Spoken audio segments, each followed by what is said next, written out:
Welcome, gentle soul, to another quiet visit with the past. In tonight's episode, we'll step into another world, familiar in its humanity, yet distant in time. Maybe you're listening as your thoughts begin to slow, or perhaps you're already resting with heavy eyes. However you found your way here, I'm thankful. I'd love to know where you're listening from and what time of day it is for you. The idea of this quiet story floating across the world always makes me smile. If these bedtime journeys through history bring you calm, don't forget to subscribe. There are so many more peaceful nights ahead. In this video, I'm going to reveal the hidden daily routines of ancient Egyptians across every social class, from the poorest farmer to the wealthiest merchant. We'll explore what they ate for breakfast, how they handled their most private moments, what their work schedules looked like, and even how they entertained themselves when the sun went down. But first, let me give you a glimpse of just how detailed this reconstruction gets.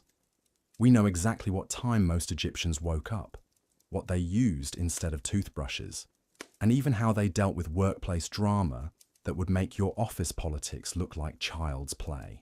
So let's start our day as an ancient Egyptian would have, right at sunrise, along the life-giving waters of the Nile River. Picture this. It's approximately 3000 BCE, and the first rays of sunlight are creeping across the eastern horizon. For most ancient Egyptians, this wasn't just the beginning of a new day, it was literally the daily rebirth of the sun god Ra, and missing this moment wasn't really an option. Unlike our modern world where we fight alarm clocks and hit snooze buttons, ancient Egyptians were naturally synchronized with the solar cycle in ways that would seem almost supernatural to us today. The average Egyptian family lived in a mud brick house that was specifically designed to work with the desert climate.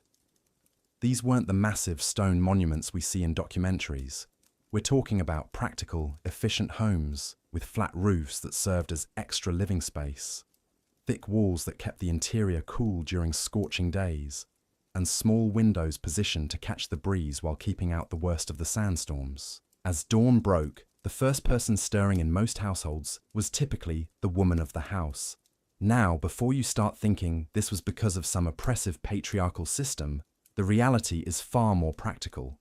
Egyptian women often controlled the household finances, ran businesses, and held significant social power. The early rising was simply because someone had to get the bread started, and in ancient Egypt, fresh bread wasn't just breakfast. It was literally the foundation of every single meal. But here's where it gets fascinating. The process of making this daily bread reveals so much about how these people lived. First, they had to grind grain using stone querns, which was back-breaking work that could take hours.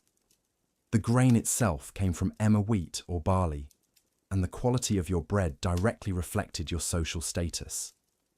Wealthy families had servants to do this grinding, while poorer families often had to wake up even earlier to get it done before the heat became unbearable. While the bread was being prepared, other family members were handling what we might call their morning routine, though it looked nothing like ours. Ancient Egyptians were actually incredibly concerned with cleanliness and personal hygiene, but they didn't have running water or modern plumbing. Instead, they used a system that was both ingenious and labor-intensive. Every morning, family members would wash using water stored in large pottery jars. This water had to be carried from the Nile or from local wells, and it was precious enough that every drop was used efficiently. They cleaned their teeth using frayed twigs, often from the Salvadora persica tree, which actually has natural antibacterial properties. Some wealthier Egyptians even had a kind of toothpaste made from ground pumice, salt, and mint. But perhaps most surprisingly, both men and women wore makeup every single day. And this wasn't just about vanity. The famous black coal eyeliner that we associate with ancient Egypt served multiple practical purposes. It helped protect their eyes from the harsh desert sun. It had antibacterial properties that prevented eye infections, and it was believed to provide spiritual protection from evil forces. The application of this makeup was actually a complex ritual that tells us a lot about Egyptian values. They used mirrors made from polished bronze or silver, and the wealthy had elaborate cosmetic sets with multiple containers for different substances. The kohl was made from ground galena or malachite, mixed with animal fat or oil, and applied with small sticks or brushes. Both men and women outlined their eyes dramatically, often extending the lines beyond the natural eye shape in styles that varied by region and time period. Once the morning preparations were complete, it was time for the first meal of the day, and this is where we start to see the massive differences between social classes that defined every aspect of Egyptian life. For a wealthy Egyptian family, breakfast might include fresh bread, honey, figs, dates, cheese made from goat or cow milk, and even meat left over from the previous day. They might drink beer, which was actually safer than water and was consumed by people of all ages, including children. This beer was thick, nutritious, and had a relatively low alcohol content, making it more like a liquid bread than the beer we know today. But for a typical farming family, breakfast was far simpler. Coarse bread, perhaps some onions or garlic, and weak beer or water flavored with herbs. Meat was a luxury reserved for special occasions, and fresh fruits were seasonal treats rather than daily staples. However, regardless of social class, every Egyptian family faced the same challenge as the day progressed: the relentless heat of the desert sun. This shaped everything about how they structured their daily activities, and it created work patterns that were completely different from anything we experience in our modern climate-controlled world. Most outdoor work had to be completed in the early morning hours, roughly from sunrise until about 10 a.m. As the temperature climbed, people would retreat to the coolest parts of their homes or find shade wherever possible. This wasn't laziness, it was survival. Working in the full heat of an Egyptian midday could literally be fatal, and everyone understood this fundamental truth. This brings us to one of the most important aspects of daily Egyptian life: their work. And contrary to popular belief, most ancient Egyptians weren't building pyramids. The pyramid building period was actually relatively short in Egypt's long history, and even during that time, the majority of the population was engaged in agriculture, crafts, trade, or various service industries that kept this complex civilization running. Let's start with the farmers, who made up about 80% of the population. Their daily routine was entirely dictated by the annual flood cycle of the Nile River, which was so central to Egyptian life that their calendar was built around it. The year was divided into 3 seasons: Akhet, the flooding season; Pare, the growing season; and Shimu, the harvest season. During Akhet, when the Nile flooded and covered the farmland with fertile silt, farmers couldn't work their fields. But this didn't mean they were idle. Many were recruited for public works projects, including the construction of monuments, temples, and yes, sometimes pyramids. Others worked on maintaining irrigation systems, preparing tools for the next planting season, or engaging in crafts that could be traded once the floods receded. When Pare arrived and the waters receded, farmers faced an incredibly intense period of activity. They had to plough the mud-softened fields using wooden ploughs pulled by oxen, plant their crops, and then begin the constant battle against pests, weeds, and the ever-present threat of drought or unexpected flooding. But here's what makes Egyptian farming so different from what you might expect. These weren't individual family farms in the way we might imagine. Most farmland was owned by the pharaoh, temples, or wealthy nobles. The actual farmers were more like tenant workers or sharecroppers, owing a significant portion of their harvest to their landlords and to the state in the form of taxes. The daily life of a farmer during planting season started before dawn. After their simple breakfast, they would head to the fields carrying wooden hoes, sickles, and baskets. The work was backbreaking, breaking up clods of earth, removing stones, planting seeds by hand, and constantly maintaining the complex network of irrigation channels that brought Nile water to their crops. Women often worked alongside men in the fields, especially during harvest time, but they also had specialized roles. Many were responsible for winnowing grain, separating the wheat from the chaff using large baskets and the desert wind. Others managed the storage of harvested crops, which required extensive knowledge of how to protect grain from insects, rodents, and moisture. Children weren't exempt from this work either. As soon as they were old enough, usually around age 5 or 6, they began helping with simple tasks like scaring birds away from crops or carrying water. By their early teens, they were expected to contribute significantly to the family's labor. But farming was just one piece of the incredibly complex economic system that made ancient Egypt function. In the towns and cities along the Nile, a completely different kind of daily life was unfolding, one that involved craftsmen, merchants, scribes, and service workers, whose routines were shaped by different pressures and opportunities. Take, for example, the daily life of a carpenter in ancient Thebes. His morning would begin much like the farmer's, with simple food and the application of protective coal.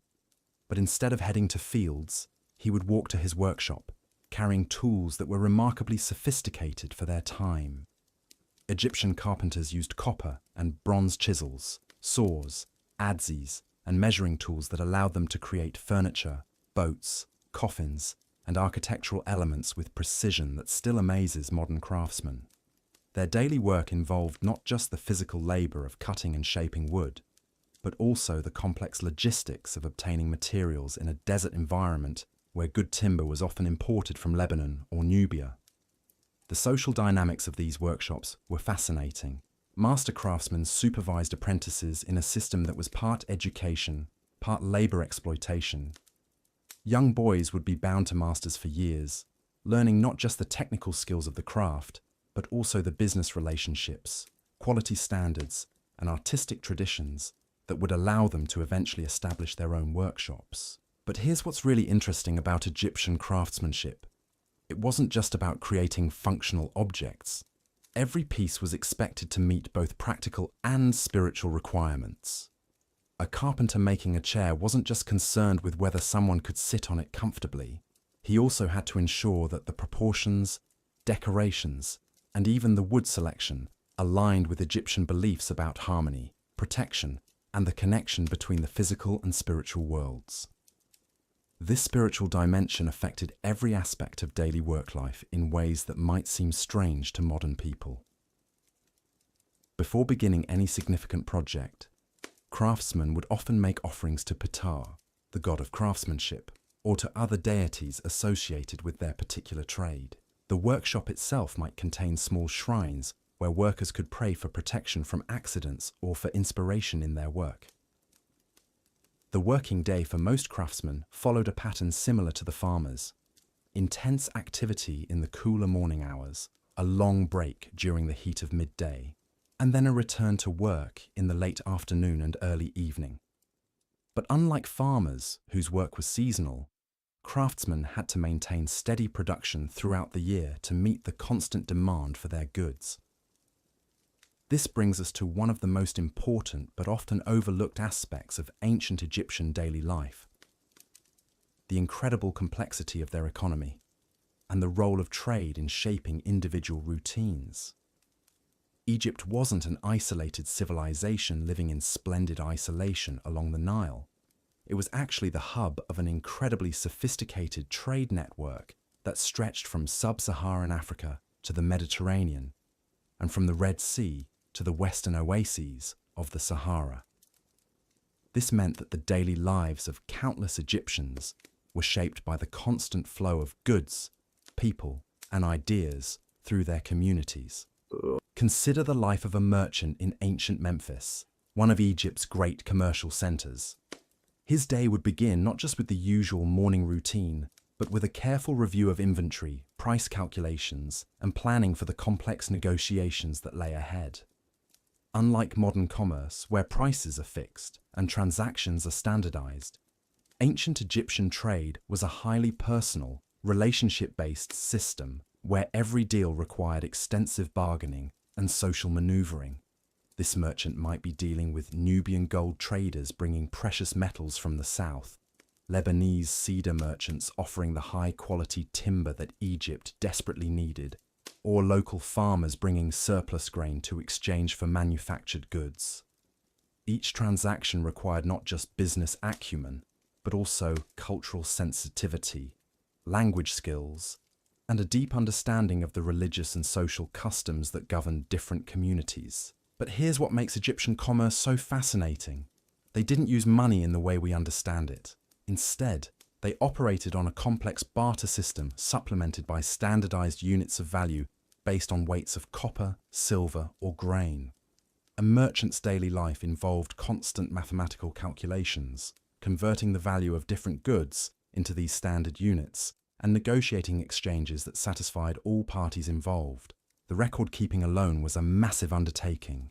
Egyptian merchants employed scribes to document every transaction, creating detailed papyrus records that had to account for quantities, qualities, dates, and the identities of all parties involved. These weren't just business records, they were legal documents that could be used to resolve disputes or collect debts, sometimes years after the original transaction. And speaking of scribes, let's dive into the daily life of perhaps the most envied profession in ancient Egypt. Becoming a scribe was one of the few ways for someone from a modest background to achieve real social mobility, and the training required was both grueling and transformative. A young scribe's day began with hours of practice copying hieroglyphic texts, learning not just the symbols themselves, but also the proper techniques for preparing papyrus, mixing inks, and maintaining the reed pens that were essential tools of the trade. This wasn't just penmanship practice. It was an intensive education in literature, mathematics, law, religion, and administration that could take a decade or more to complete. Master scribes worked in a variety of settings that shaped their daily routines in different ways. Some were attached to temples, spending their days recording religious ceremonies, managing temple finances, and copying sacred texts. Others worked for government administrators, documenting tax collections, legal proceedings, and official correspondence. The most elite scribes served in the royal court, where their daily responsibilities might include drafting diplomatic letters, recording the Pharaoh's decrees, or maintaining the complex genealogical and ceremonial records that legitimized royal authority. But regardless of their specific role, all scribes shared certain daily challenges that were unique to their profession. They had to maintain their materials in perfect condition despite the harsh desert environment, protect their papyrus from insects and moisture, and ensure that their writing met the exacting standards expected in a culture where written records were considered to have magical as well as practical power. The social dynamics of a scribe's daily life were particularly complex because they operated at the intersection of different social classes. A scribe might spend his morning taking dictation from a wealthy noble, his afternoon mediating a dispute between merchants, and his evening teaching basic writing skills to the children of craftsmen who could afford private tutoring. This brings us to one of the most remarkable aspects of ancient Egyptian society: the role of women in daily economic life. Unlike many ancient civilizations, Egypt offered women substantial opportunities for economic independence and social influence. Though these opportunities varied significantly based on social class and family circumstances, wealthy Egyptian women could own property, run businesses, and engage in legal transactions with a freedom that wouldn't be seen in many other societies for thousands of years. A typical day for a prosperous merchant woman might involve supervising textile production in her workshops, negotiating contracts with suppliers, managing a staff of servants and workers, and maintaining the social relationships that were essential for business success. These women didn't just inherit their positions. Many built their wealth through their own entrepreneurial efforts. Some specialized in luxury goods like perfumes, jewelry, or fine textiles. Others operated taverns, managed agricultural estates, or ran the complex household operations that supported wealthy families.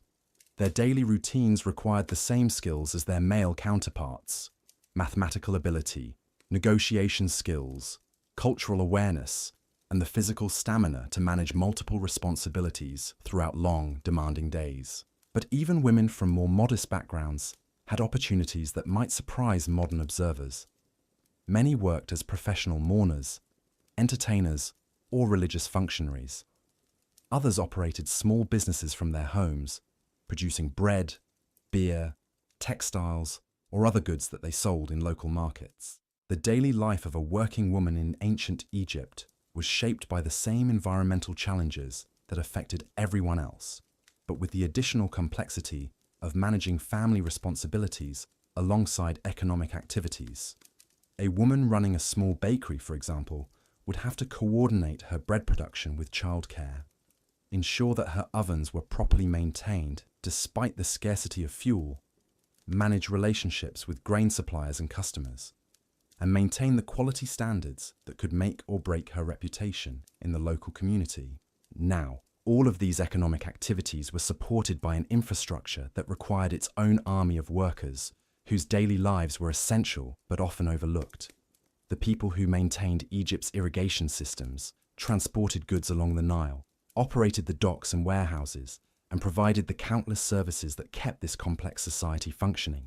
Take the daily life of a Nile boatman whose work was absolutely crucial for Egyptian civilization. His day would begin before dawn, checking his vessel for damage from the previous day's journey, loading cargo or passengers, and preparing for the complex navigation required to travel safely along a river that was simultaneously Egypt's lifeline and one of its greatest dangers.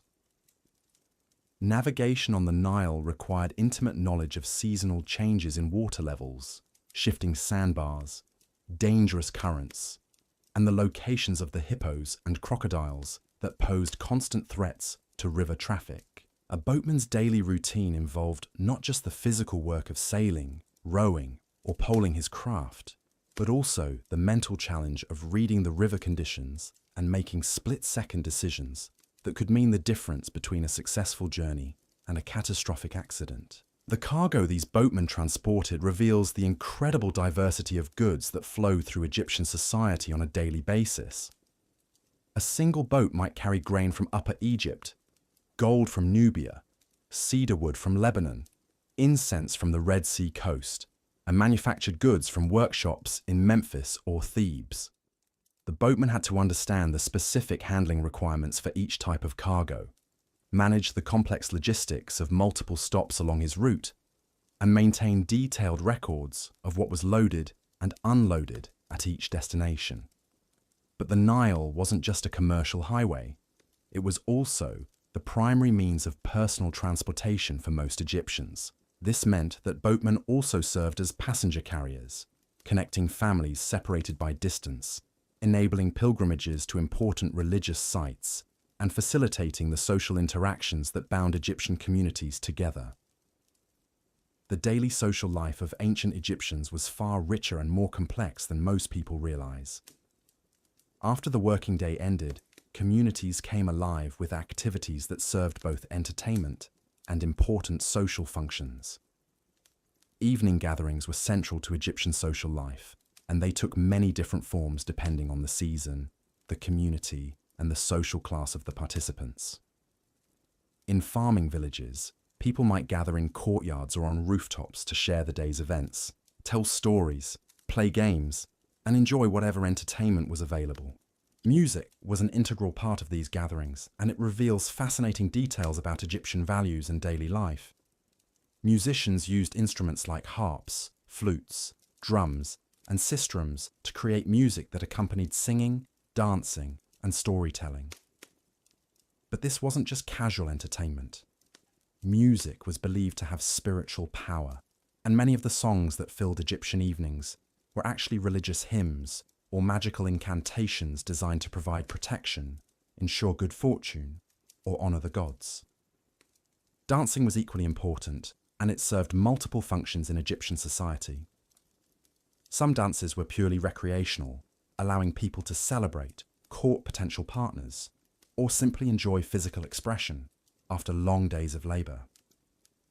Others were religious rituals that were believed to communicate with deities, ensure successful harvests, or protect communities from harm.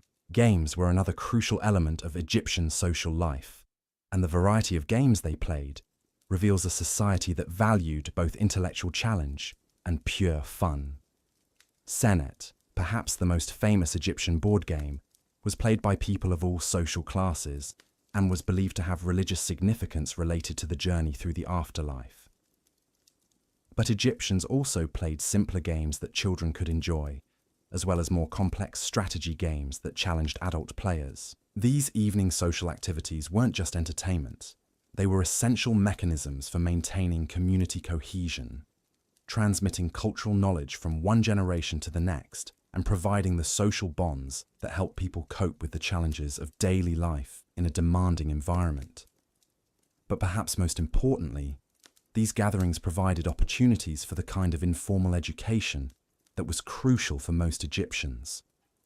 Children learned about their culture, their history, and their place in society, not through formal schooling, which was available only to a small elite, but through the stories, songs, and conversations that filled their evening hours. The seasonal nature of Egyptian life meant that these social patterns changed throughout the year in ways that created a rich and varied community calendar. During the flood season, when outdoor work was limited, communities had more time for elaborate celebrations, extended storytelling sessions, and the kind of intensive social interaction that strengthened relationships and resolved conflicts. Harvest time brought different kinds of gatherings, often focused on cooperative work that required community coordination. These weren't just economic activities, they were social events that combined necessary labor with celebration, competition, and the reinforcement of social bonds that would carry communities through the challenges of the coming year. Religious festivals provided another crucial structure for Egyptian social life, creating occasions when entire communities would come together for celebrations that could last for days. These festivals weren't solemn religious observances in the way we might imagine. They were joyous community celebrations that combined religious devotion with feasting, music, dancing, and the kind of social interaction that was essential for maintaining the complex relationships that held Egyptian society together. The daily preparation for these festivals reveals another important aspect of Egyptian life: the incredible amount of planning and coordination required to make their society function. Organizing a major religious festival required months of preparation, involving craftsmen who created decorations and ceremonial objects, farmers who provided extra food, musicians and dancers who prepared special performances, and religious officials who ensured that all the ceremonial requirements were properly met. This level of coordination was necessary for almost every aspect of Egyptian life, from the annual flood cycle that required community-wide cooperation to manage irrigation systems, to the complex trade relationships that brought goods from across the known world to Egyptian markets. And this brings us to one of the most remarkable aspects of ancient Egyptian daily life: how they managed to create and maintain one of history's longest-lasting civilizations despite facing challenges that would seem insurmountable to modern people. The coordination required wasn't just impressive from an organizational standpoint, it was absolutely essential for survival. Without it, Egyptian civilization would have collapsed within generations rather than lasting for over 3,000 years. And this brings us to perhaps the most underappreciated aspect of daily Egyptian life: the incredible sophistication of their problem-solving abilities.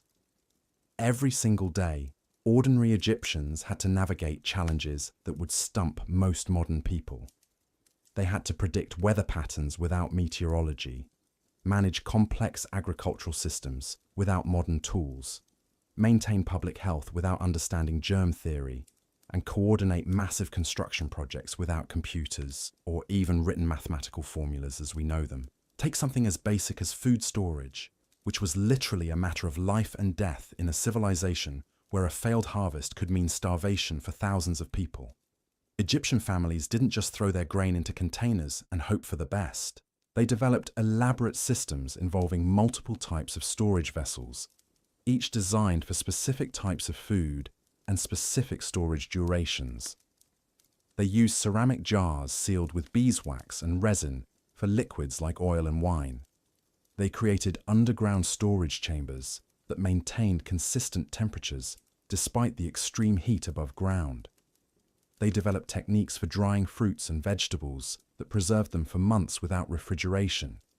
They even figured out how to store live fish in artificial ponds, creating a kind of ancient aquaculture system that provided fresh protein year-round. But here's what makes this even more remarkable. These weren't techniques developed by specialists and then distributed to the masses. These were skills that ordinary families passed down through generations, refined through trial and error, and adapted to local conditions. A farming family in Upper Egypt might have completely different food storage techniques than a merchant family in the Delta. But both systems would be incredibly sophisticated and perfectly adapted to their specific circumstances. The daily maintenance of these systems required constant attention and expertise. Women often specialized in food preservation, spending hours each day monitoring fermentation processes, checking stored goods for signs of spoilage, and adjusting storage conditions based on seasonal changes. This wasn't just domestic work. It was highly skilled technical labor that required deep understanding of chemistry, biology, and engineering principles that these people couldn't name, but absolutely understood. Men often focused on the construction and maintenance of storage facilities themselves, which required skills in masonry, waterproofing, ventilation design, and pest control that would impress modern contractors. They had to build structures that could withstand floods, earthquakes, extreme temperature variations, and the constant assault of insects and rodents that threatened stored food supplies. Children learned these skills through daily participation, gradually taking on more responsibility as they demonstrated competence.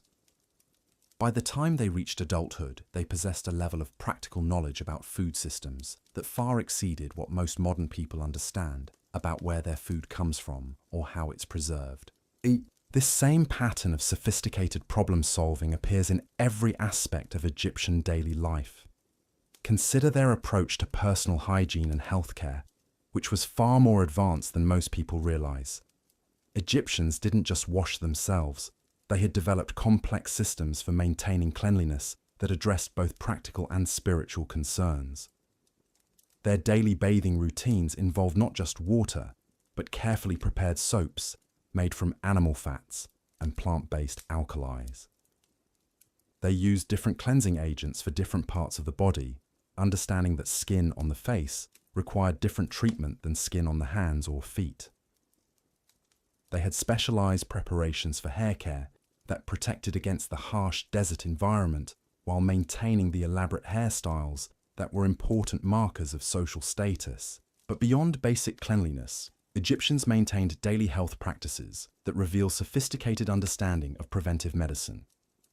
They used various plant-based preparations to protect against common ailments, maintained dietary practices that modern nutritionists would recognize as sound principles, and engaged in physical activities that were designed to maintain strength and flexibility throughout their lives. The daily routine of an Egyptian family included time for what we might call physical therapy exercises, though they wouldn't have used that term. People regularly stretched, engaged in strength training using their daily work activities, and participated in games and dances that maintained cardiovascular health and muscular coordination. Women often specialized in herbal medicine, maintaining gardens of medicinal plants, and preparing remedies that addressed everything from minor cuts and bruises to serious illnesses. Their daily routines included checking and tending these medicinal gardens, preparing and storing various herbal preparations, and maintaining the knowledge systems that allowed them to diagnose and treat health problems within their families and communities. The sophistication of their medical knowledge was remarkable. They understood the importance of wound cleaning and had developed antiseptic preparations that actually worked.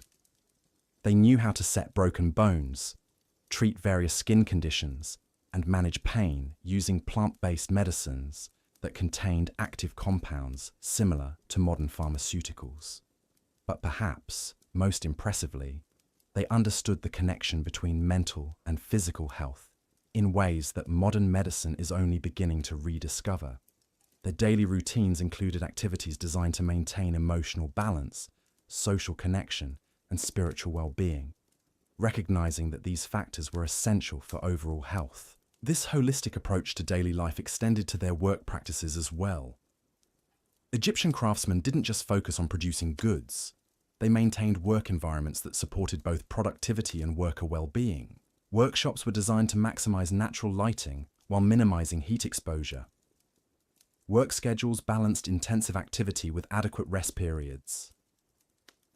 Social structures within workshops provided support systems that helped workers cope with both professional challenges and personal problems.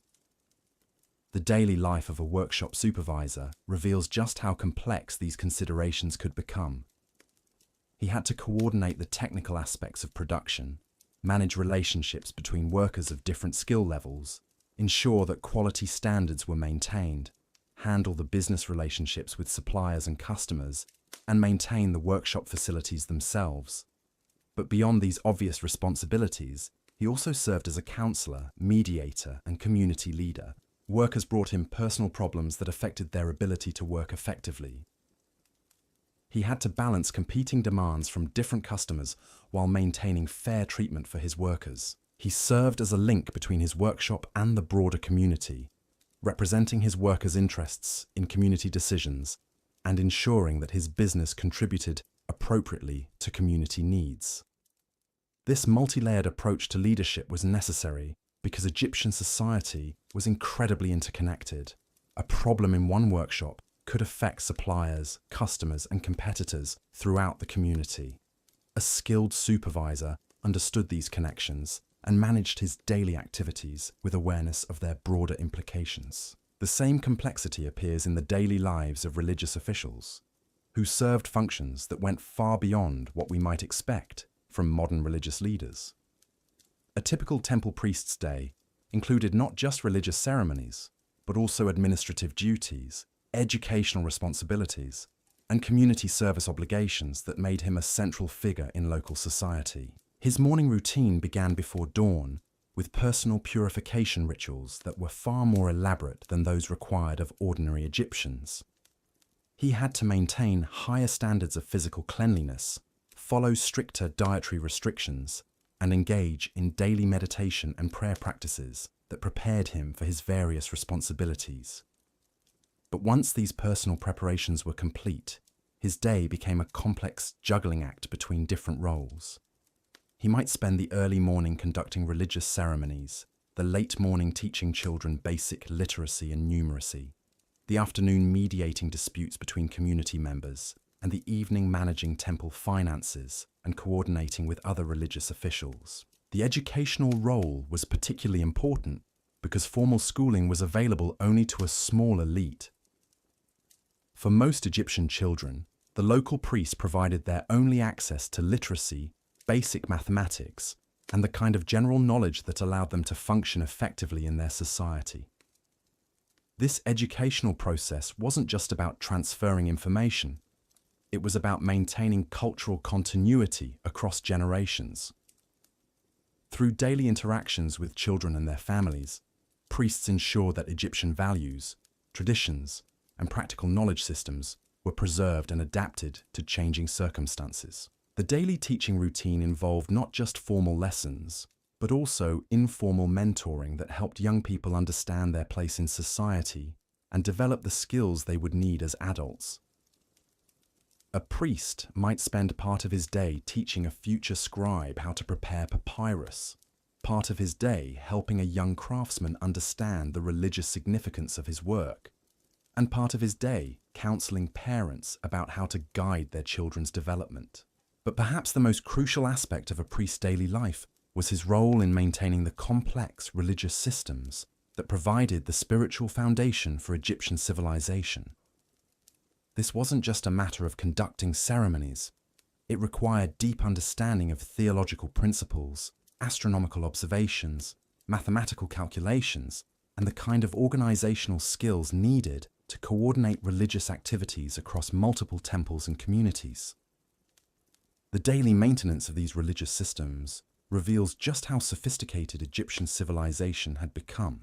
Priests had to track multiple calendar systems simultaneously, coordinate their activities with agricultural cycles and political events, maintain accurate records of religious obligations and ceremonial requirements, and ensure that religious practices remained consistent across vast distances and long periods of time. This level of coordination was possible only because Egyptian society had developed incredibly effective communication systems that allowed information to flow rapidly across the entire kingdom. The daily life of a royal messenger provides insight into how these communication networks actually functioned. A messenger's day began with careful preparation that was essential for both personal safety and message security. He had to plan his route based on current conditions along the Nile, seasonal variations in travel conditions, and political circumstances that might affect his safety in different regions. The physical demands of his work were enormous. Depending on the urgency of his message and the distance he had to travel, he might spend days traveling by boat, on foot, or using donkeys or other pack animals.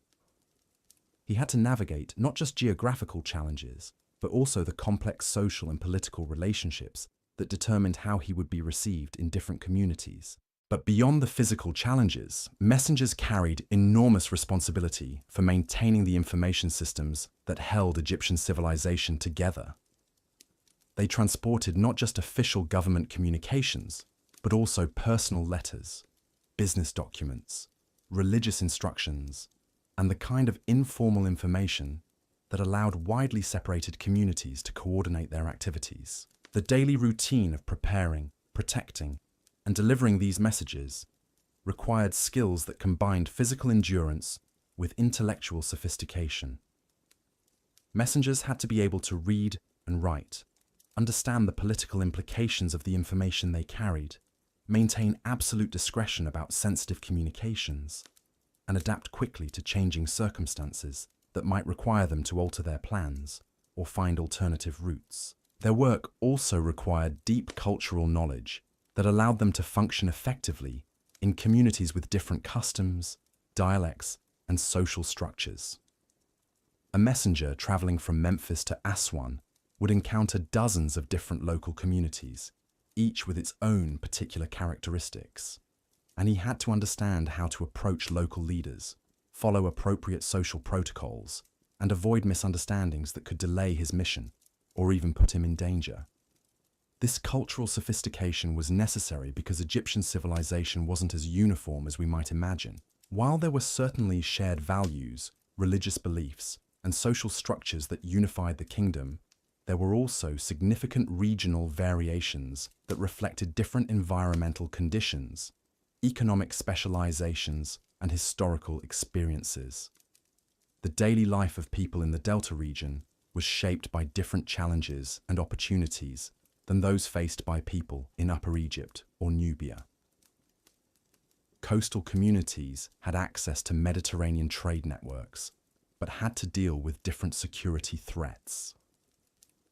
Desert oasis communities had developed specialized techniques for managing scarce water resources, but had limited access to some goods that river communities took for granted. These regional differences created opportunities for specialization and trade that enriched Egyptian civilization, but they also required sophisticated coordination systems that could manage the complexity without losing the benefits of diversity. The daily routines of local administrators reveal how this coordination actually worked at the practical level. A provincial governor's day involved balancing local needs with national requirements, managing relationships between different communities within his jurisdiction, coordinating with other governors to address regional challenges, and maintaining communication with the royal court that kept central authorities informed about local conditions. His responsibilities included everything from tax collection and legal dispute resolution to infrastructure maintenance and military recruitment. But perhaps most importantly, he served as a cultural bridge between local communities and the broader Egyptian civilization, ensuring that regional variations remained within acceptable bounds, while allowing communities to adapt Egyptian institutions to their particular circumstances. This balancing act required enormous skill and constant attention to changing conditions.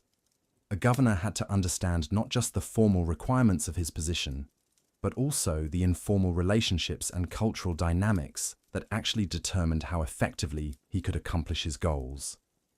His daily routine included formal meetings with local officials, informal conversations with community leaders, personal interactions with ordinary citizens who brought him their concerns and complaints, and private time for planning and reflection that allowed him to stay ahead of developing problems.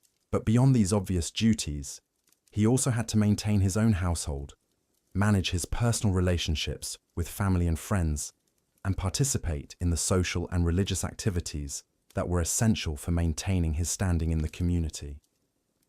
The daily life of a high-ranking official wasn't just about exercising power.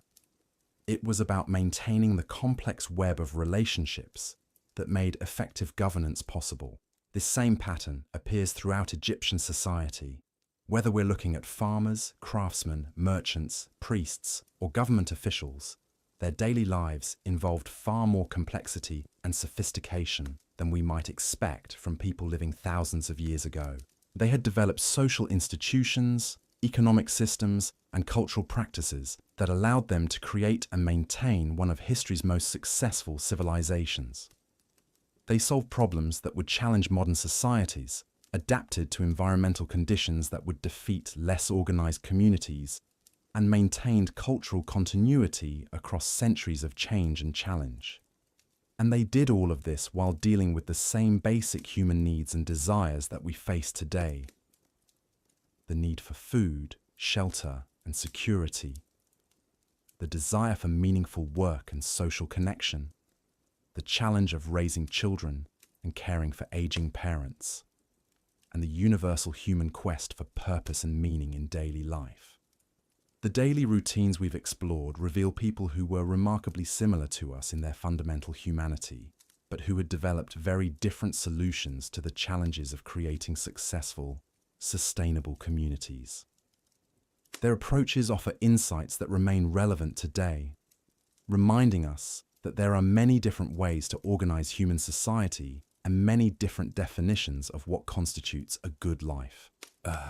As we continue our exploration of ancient Egyptian daily life, we'll discover even more surprising details about how these remarkable people managed to create a civilization that lasted for over 3 millennia, adapting and evolving while maintaining its essential character through periods of prosperity and crisis, expansion and contraction, innovation and conservation. The evening hours in ancient Egypt revealed perhaps the most intimate and fascinating aspects of daily life, when the crushing heat finally subsided, and communities came alive with activities that would surprise anyone who thinks these people lived simple, primitive lives. As the sun began its descent toward the western horizon, Egyptian families didn't just collapse from exhaustion after their demanding days. Instead, they participated in a rich social world that was both deeply practical and surprisingly sophisticated. Picture a typical evening in a middle-class neighborhood along the Nile around 2500 BCE. As the temperature finally dropped to bearable levels, courtyards and rooftops throughout the community began filling with people engaging in activities that served multiple purposes simultaneously. This wasn't just leisure time. It was when the real business of maintaining social relationships, educating children, and preserving cultural knowledge actually took place. Food preparation for the evening meal was a community affair that reveals incredible details about Egyptian social structures and values. Unlike our modern world where families eat in isolation, Egyptian evening meals were often shared events that involved multiple households, extended family members, and even neighbors who contributed different elements to create elaborate communal feasts. The process of preparing these evening meals required coordination that would impress modern event planners.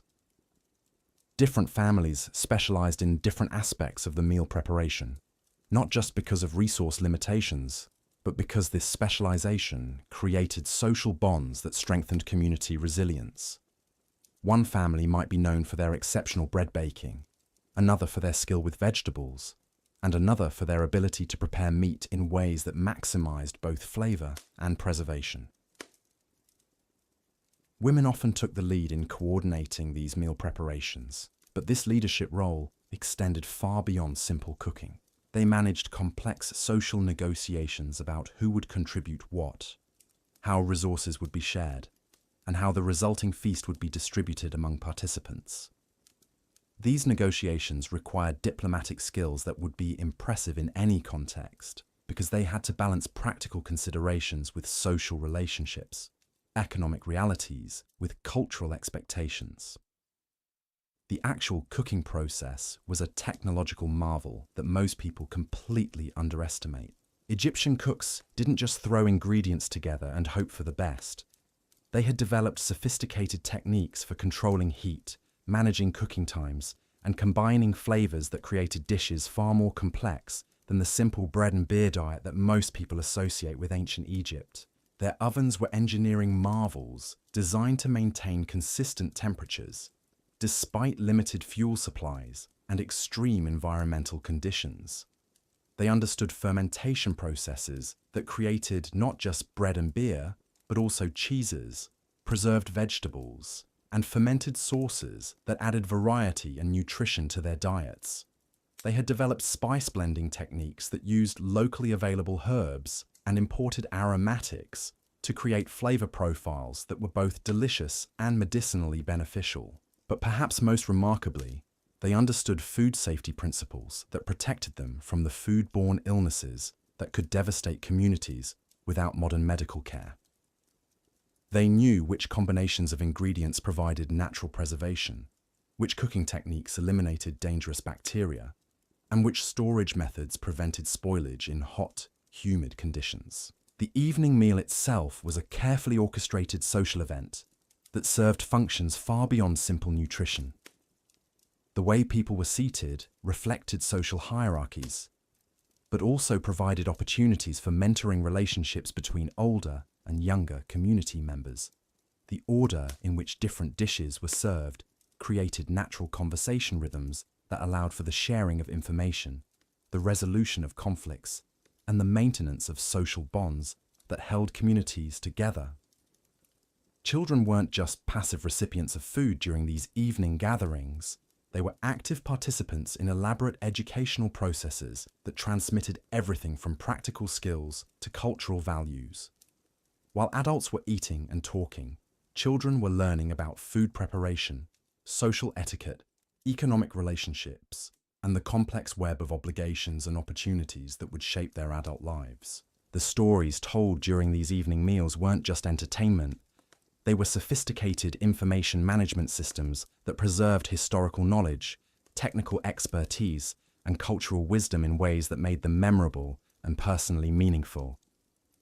A story about a clever farmer who outwitted a dishonest merchant wasn't just amusing. It taught practical lessons about commercial relationships, negotiation strategies, and ethical principles that listeners could apply in their own lives. Religious stories served similar educational functions, but they also provided emotional and psychological support that helped people cope with the challenges and uncertainties of daily life. Stories about gods overcoming obstacles, heroes persevering through difficulties, and communities surviving disasters provided both practical guidance and emotional reassurance that strengthened individual resilience and community solidarity. Music during these evening gatherings reveals another layer of sophistication that most people never consider. Egyptian musicians weren't just playing random tunes to provide background entertainment. They were performing complex compositions that served multiple functions simultaneously, creating emotional atmospheres that enhanced social bonding while also transmitting cultural information and providing opportunities for individual expression. The instruments themselves were technological marvels that required sophisticated understanding of acoustics, material science, and manufacturing techniques. Harps had to be constructed with precise tension systems that maintained proper tuning despite extreme temperature variations. Drums required carefully prepared animal skins that produced specific tonal qualities while withstanding constant use. Flutes and other wind instruments demanded precise measurements and finishing techniques that created accurate pitch relationships and pleasing timbres. But beyond the technical aspects, Egyptian music served psychological and social functions that were essential for community well-being. Different types of music were used to create specific emotional states that served therapeutic purposes, helping people process grief, celebrate achievements, manage anxiety, and maintain the emotional balance necessary for effective functioning in challenging environments. The dancing that accompanied this music wasn't just physical entertainment.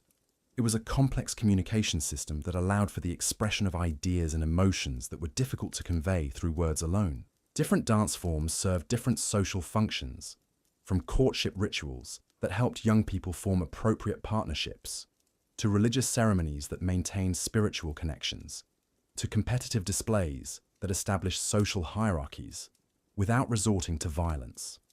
Children learned these dance forms through daily participation, gradually mastering not just the physical movements, but also the cultural meanings and social context that made dancing an effective tool for community building and personal expression.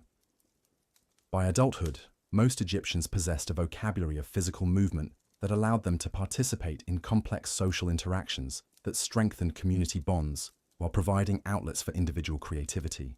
Games played during these evening hours reveal another dimension of Egyptian sophistication that challenges our assumptions about ancient life. These weren't just simple diversions to pass time. They were educational tools that taught everything from mathematical concepts to strategic thinking, from social skills to ethical principles. Board games like Sonnet weren't just entertainment, they were sophisticated simulations that helped players understand complex concepts about probability, planning, and decision-making under uncertainty. The religious symbolism embedded in these games provided opportunities for discussing spiritual concepts in ways that were both intellectually engaging and emotionally meaningful. Physical games and competitions served similar educational functions while also providing the exercise and skill development that were essential for survival in a physically demanding environment. Wrestling matches, running competitions, and various ball games weren't just fun. They were training systems that maintained the physical fitness and competitive skills that individuals needed to succeed in their daily work and contribute effectively to community defense. But perhaps, most importantly, these games provided opportunities for social interaction across age groups and social classes in ways that strengthened community cohesion while allowing for the peaceful resolution of tensions and conflicts that might otherwise disrupt social harmony. The evening hours also provided time for the maintenance and creation of the material objects that made Egyptian daily life possible. This wasn't just busy work to fill idle time. It was essential economic activity that required sophisticated skills and careful coordination between different community members. Women often spent evening hours engaged in textile production that was far more complex than simple weaving. They had to process raw materials like flax and wool using techniques that required deep understanding of fiber properties, chemical treatments, and mechanical processes. They operated looms that were engineering marvels capable of producing fabrics with complex patterns, varying textures, and specific performance characteristics suited for different purposes. The designs they created weren't just decorative, they were information systems that communicated social status, regional identity, religious beliefs, and personal achievements in ways that were immediately recognizable to other community members. A skilled textile worker could look at someone's clothing and immediately understand their occupation, their family background, their economic status, and their role in the community's social structure. Men often used evening hours for tool maintenance and creation that was equally sophisticated and equally essential for community survival. They had to maintain metal tools using techniques that required understanding of metallurgy, heat treatment, and precision shaping that would impress modern craftsmen. They created wooden implements using carpentry skills that combined artistic sensibility with functional excellence and durability requirements. But beyond these obvious practical activities, evening hours provided time for the kind of innovation and experimentation that allowed Egyptian technology and culture to evolve and improve over time. Craftsmen used their leisure time to experiment with new techniques, test different materials, and develop improved tools and methods that enhanced productivity and quality in their daily work. These innovations weren't just individual achievements. They were community resources that were shared through informal networks that connected craftsmen across different specialties and different regions. A carpenter who developed an improved joint technique would share that knowledge with other woodworkers who would adapt and refine it further, creating a continuous improvement process that strengthened the entire technological base of Egyptian civilization. The evening hours also provided opportunities for the kind of personal relationships and individual development that were essential for psychological well-being and social stability. Courtship rituals weren't just romantic diversions. They were complex social processes that helped young people form partnerships that would contribute to community strength and individual happiness. These courtship processes involved elaborate systems of gift exchange, artistic performance, and social interaction that allowed potential partners to demonstrate their skills, values, and compatibility in ways that helped ensure successful long-term relationships. Parents and community elders played important roles in these processes, not as controlling authorities, but as advisors and facilitators who helped young people navigate the complex social and economic considerations that affected partnership decisions. Marriage arrangements weren't just personal choices. They were economic alliances that affected the prosperity and stability of extended families and entire communities. The evening hours provided opportunities for the kind of extended discussion and negotiation that allowed these arrangements to develop in ways that balanced individual desires with community needs. But even beyond courtship and marriage, the evening hours provided opportunities for the kind of personal growth and individual expression that were essential for human flourishing. People used this time for artistic pursuits, intellectual development, and spiritual practices that enriched their lives while also contributing to the cultural wealth of their communities. The artistic activities weren't just hobbies. They were sophisticated creative practices that required years of training and constant refinement. Painters, sculptors, and other visual artists used evening hours to develop techniques, experiment with materials, and create works that served both aesthetic and functional purposes in their communities. Musicians and poets used this time to compose new works, refine their performance skills, and explore creative possibilities that push the boundaries of their artistic traditions while remaining connected to the cultural values that gave their work meaning and social relevance. But perhaps most importantly, the evening hours provided time for the kind of reflection and contemplation that allowed individuals to process their experiences, understand their place in the larger community, and develop the wisdom and perspective that made them effective contributors to the collective well-being. This personal development wasn't just individual self-improvement. It was community investment that strengthened the human resources available for addressing collective challenges and pursuing shared goals. Communities recognized that individual growth contributed to collective prosperity, and they structured their social systems to support and encourage personal development in ways that benefited everyone. The seasonal variations in evening activities reveal another layer of sophistication in Egyptian social organization. Different times of year brought different opportunities and challenges that required adaptive responses from individuals and communities. During the flood season, when outdoor work was limited, evening hours might be extended into elaborate festivals and celebrations that could last for days. These weren't just parties.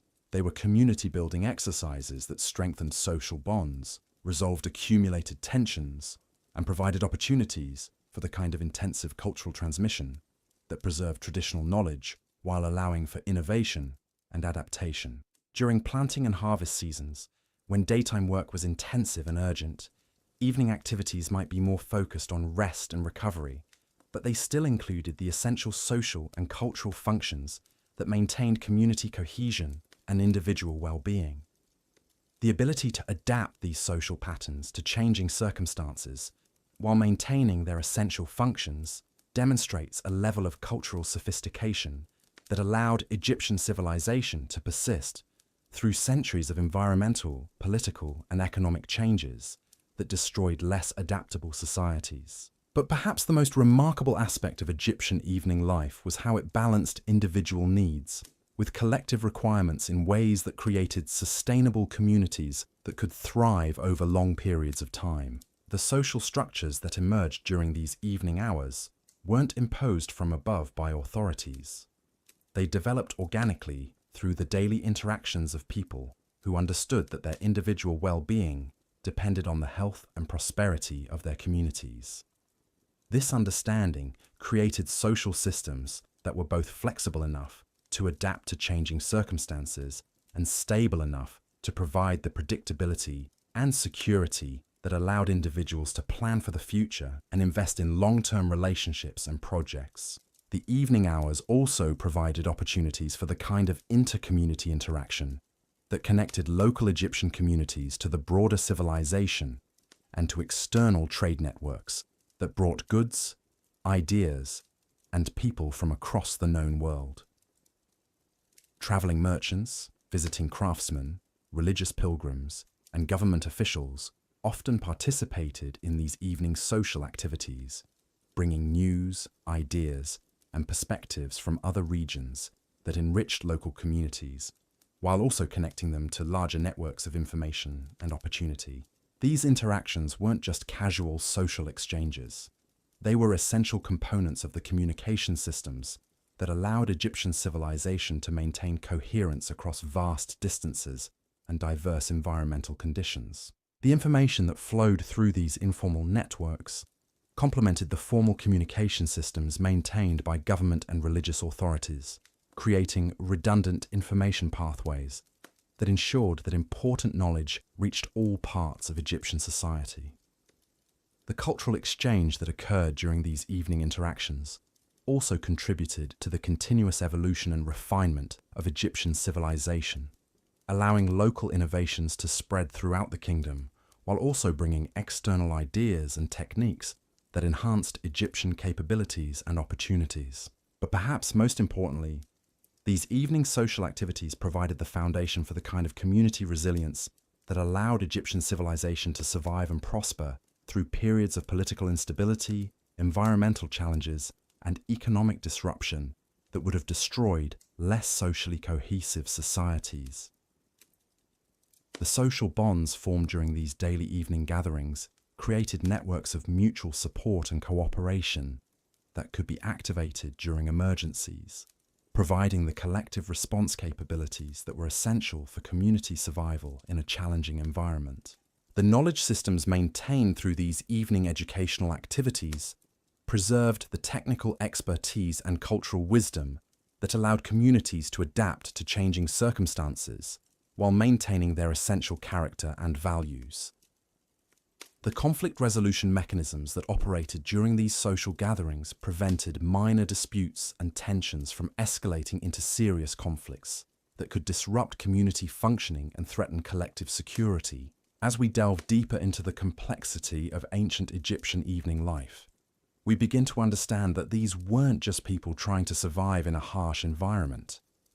They were sophisticated social beings who had created cultural systems that supported both individual fulfillment and collective prosperity in ways that modern societies are still trying to achieve. Their evening routines reveal people who understood that human well-being required more than just adequate food and shelter. It required meaningful social relationships, opportunities for personal growth, creative expression, and participation in something larger than individual survival. The sophistication of their social organization, the depth of their cultural knowledge, and the effectiveness of their community-building practices challenge our assumptions about what ancient peoples were capable of achieving, and suggest that we might have something to learn from their approaches to organizing human communities. But the evening hours were just one part of a daily cycle that included sleep patterns and morning preparations that were equally sophisticated and equally essential for the functioning of Egyptian civilization. The way Egyptians managed the transition between waking and sleeping hours reveals another dimension of their understanding of human needs and their ability to create social systems that supported optimal human functioning. The preparation for sleep wasn't just a matter of lying down when exhaustion overcame them. It was a carefully managed process that recognized the importance of rest for physical health, mental well-being, and spiritual balance. Egyptian sleeping arrangements reflected both practical considerations about climate and security and sophisticated understanding of how physical environment affected sleep quality and overall health. Their beds weren't just places to collapse at the end of exhausting days. They were carefully designed systems that provided comfort, support, and protection in ways that maximized rest quality while also reflecting social status and cultural values. The materials, construction techniques, and decorative elements of Egyptian beds reveal technological sophistication and artistic sensibility that challenges our assumptions about ancient manufacturing capabilities. But even more remarkably, Egyptian sleep practices included recognition of the psychological and spiritual dimensions of rest that modern sleep science is only beginning to understand. Their bedtime routines included practices designed to process the day's experiences, prepare the mind for restorative sleep, and maintain the spiritual connections that they believed were essential for individual and community well-being. The dreams that occurred during sleep weren't just random mental activity. They were considered important sources of information, guidance, and spiritual communication that required careful attention and interpretation. Egyptians developed sophisticated systems for understanding and responding to dream experiences that integrated psychological insight with spiritual belief in ways that provided practical guidance for daily life decisions. As morning approached and the cycle began again, Egyptians didn't just wake up randomly and stumble into another day. They engaged in carefully structured transition processes that prepared them physically, mentally, and spiritually for the challenges and opportunities that lay ahead. These morning routines weren't just personal habits. They were cultural practices that connected individuals to their communities, their traditions, and their understanding of their place in the larger cosmic order that gave meaning and purpose to their daily activities. The morning prayers, offerings, and ritual activities that began each day weren't empty ceremonies.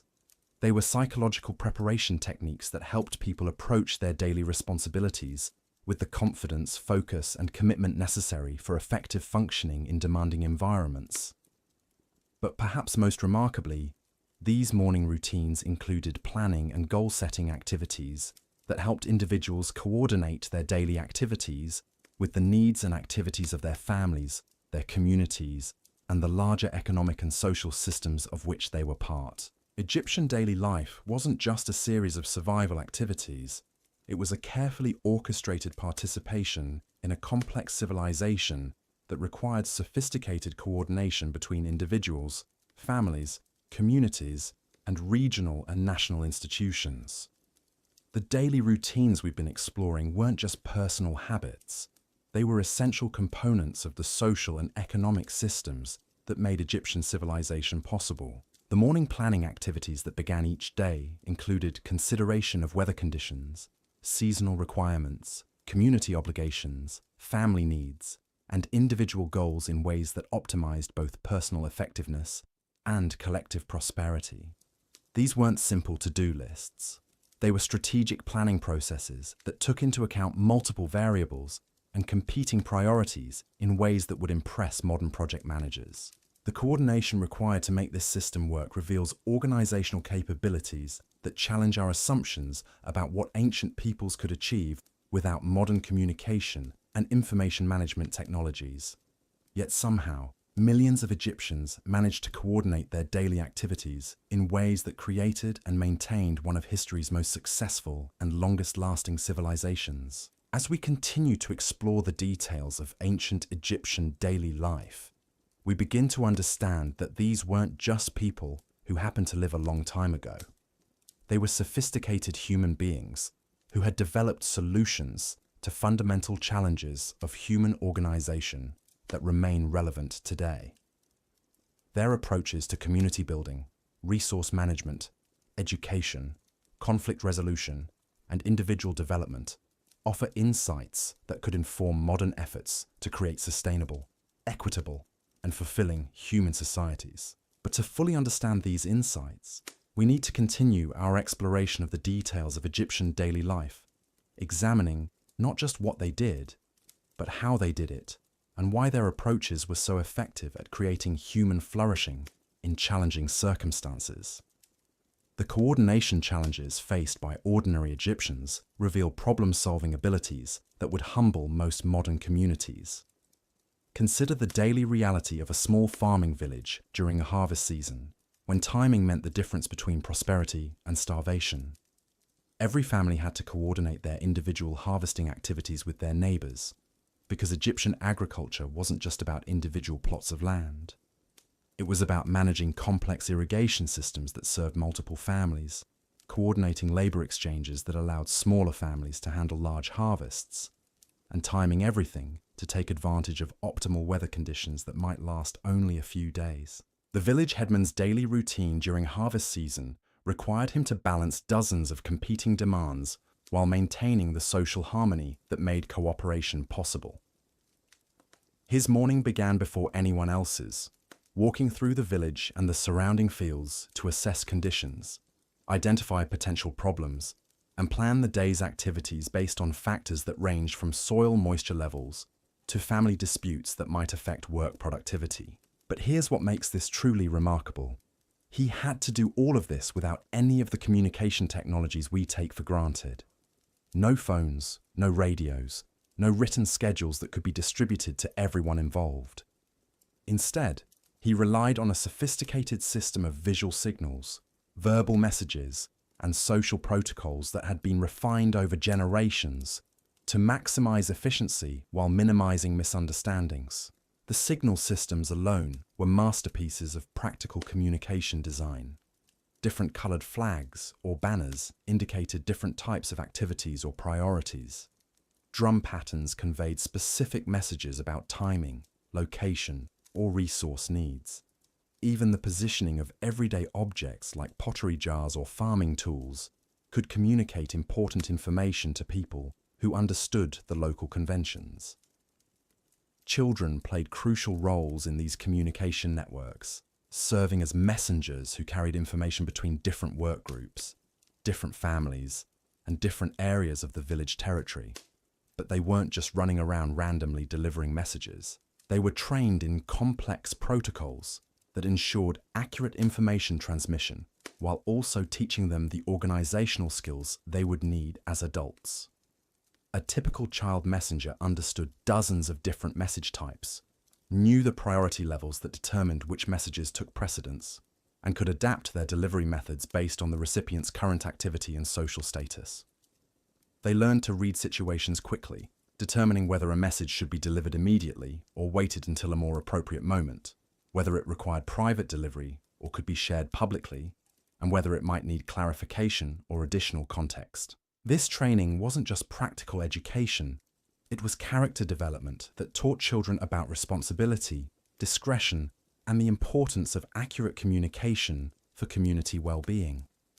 By the time they reached adulthood, they possessed communication skills that made them effective participants in the complex social and economic networks that held Egyptian society together. The daily management of these communication networks reveals another layer of Egyptian organizational sophistication.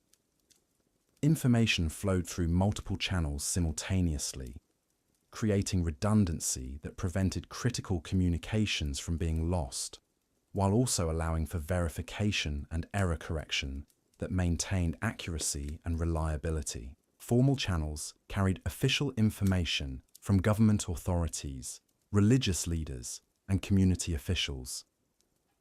Informal channels carried personal communications, local news, and the kind of social information that helped people maintain relationships and coordinate their private activities.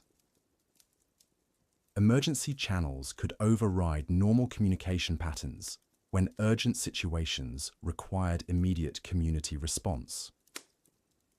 But perhaps most impressively, Egyptians developed feedback systems that allowed them to monitor the effectiveness of their communication networks and make adjustments when problems were identified. Village leaders regularly checked to ensure that important information had reached all intended recipients that instructions were being understood and followed correctly, and that the communication systems were adapting effectively to changing circumstances.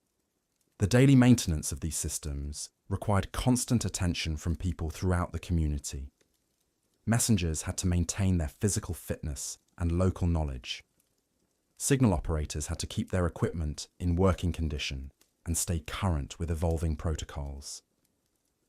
Community leaders had to monitor information flow patterns and identify bottlenecks or failures that might disrupt essential coordination. This systematic approach to communication management extended to every aspect of Egyptian daily life, creating information networks that connected individual families to their local communities to regional centers, and regional centers to the national government and religious institutions that provided overall coordination for the entire civilization. The daily life of a regional message coordinator reveals just how sophisticated these systems had become. His responsibilities included managing multiple communication networks simultaneously, coordinating information flow between different types of organizations, and ensuring that critical information reached appropriate decision-makers quickly enough to be useful for planning and problem-solving. His morning routine included checking multiple information sources to identify developing situations that might require coordinated responses. He reviewed reports from local officials about everything from crop conditions to security concerns, from trade opportunities to resource shortages that might affect regional stability. But he also monitored informal information networks that carried rumors, gossip, and unofficial observations that sometimes provided early warning about problems that hadn't yet reached official attention. Distinguishing between reliable and unreliable informal information required sophisticated analytical skills and deep understanding of local social dynamics and information patterns. Once he had assessed the current information environment, he faced the complex challenge of determining which information needed to be transmitted to which recipients, in what format, and with what priority level. This wasn't just a matter of following predetermined procedures. It required strategic thinking about how different pieces of information might interact with each other and with ongoing activities in different parts of his region. The actual transmission process involved coordinating multiple messengers, multiple delivery methods, and multiple timing considerations that had to account for travel conditions, recipient availability, and the relative urgency of different communications. A single morning's work might involve sending urgent messages about flood conditions to agricultural communities, routine administrative reports to government officials, and personal communications that maintained the social relationships essential for effective regional coordination. But beyond these obvious duties, regional coordinators served as information analysts who identified patterns and trends that might not be visible to local officials focused on their immediate responsibilities. They looked for connections between seemingly unrelated events, early indicators of developing problems, and opportunities for coordinated action that could benefit multiple communities simultaneously. This analytical function was crucial for maintaining the stability and prosperity of Egyptian civilization because it allowed problems to be addressed before they became crises and opportunities to be exploited before they disappeared. The daily analytical work of these coordinators contributed to the strategic planning capabilities that allowed Egyptian leaders to manage a complex civilization effectively across centuries of changing conditions. The information processing techniques they used were remarkably sophisticated, involving systematic comparison of current conditions with historical patterns, identification of anomalies that might indicate developing problems, and projection of likely future developments based on current trends and known cause and effect relationships. They maintained detailed records that allowed them to track changes over time, identify seasonal patterns that affected planning and resource allocation, and document successful and unsuccessful responses to various types of challenges. These records weren't just administrative paperwork. They were strategic intelligence systems that informed decision-making at every level of Egyptian society. The daily record-keeping activities required not just clerical skills, but also analytical abilities that allowed coordinators to extract meaningful patterns from large amounts of detailed information. They had to identify which details were significant and which were routine, which patterns indicated important trends and which reflected normal variations, and which information required immediate action and which could be addressed through normal planning processes. But perhaps most remarkably, they had to do all of this analysis without computers, statistical software, or any of the information processing tools that modern analysts consider essential. Instead, they relied on mental models, systematic procedures, and collaborative analytical processes that distributed complex analytical tasks across multiple people with different expertise and perspectives. The collaborative aspects of Egyptian information analysis reveal another dimension of their organizational sophistication. Different analysts specialized in different types of information and different types of analysis, creating analytical networks that could handle far more complex problems than any individual analyst could manage alone. Economic analysts focused on trade patterns, resource availability, and production trends that affected regional prosperity and stability. Agricultural analysts monitored weather patterns, crop conditions, and farming practices that determined food security and rural economic conditions. Security analysts tracked political developments, population movements, and external threats that might require military or diplomatic responses.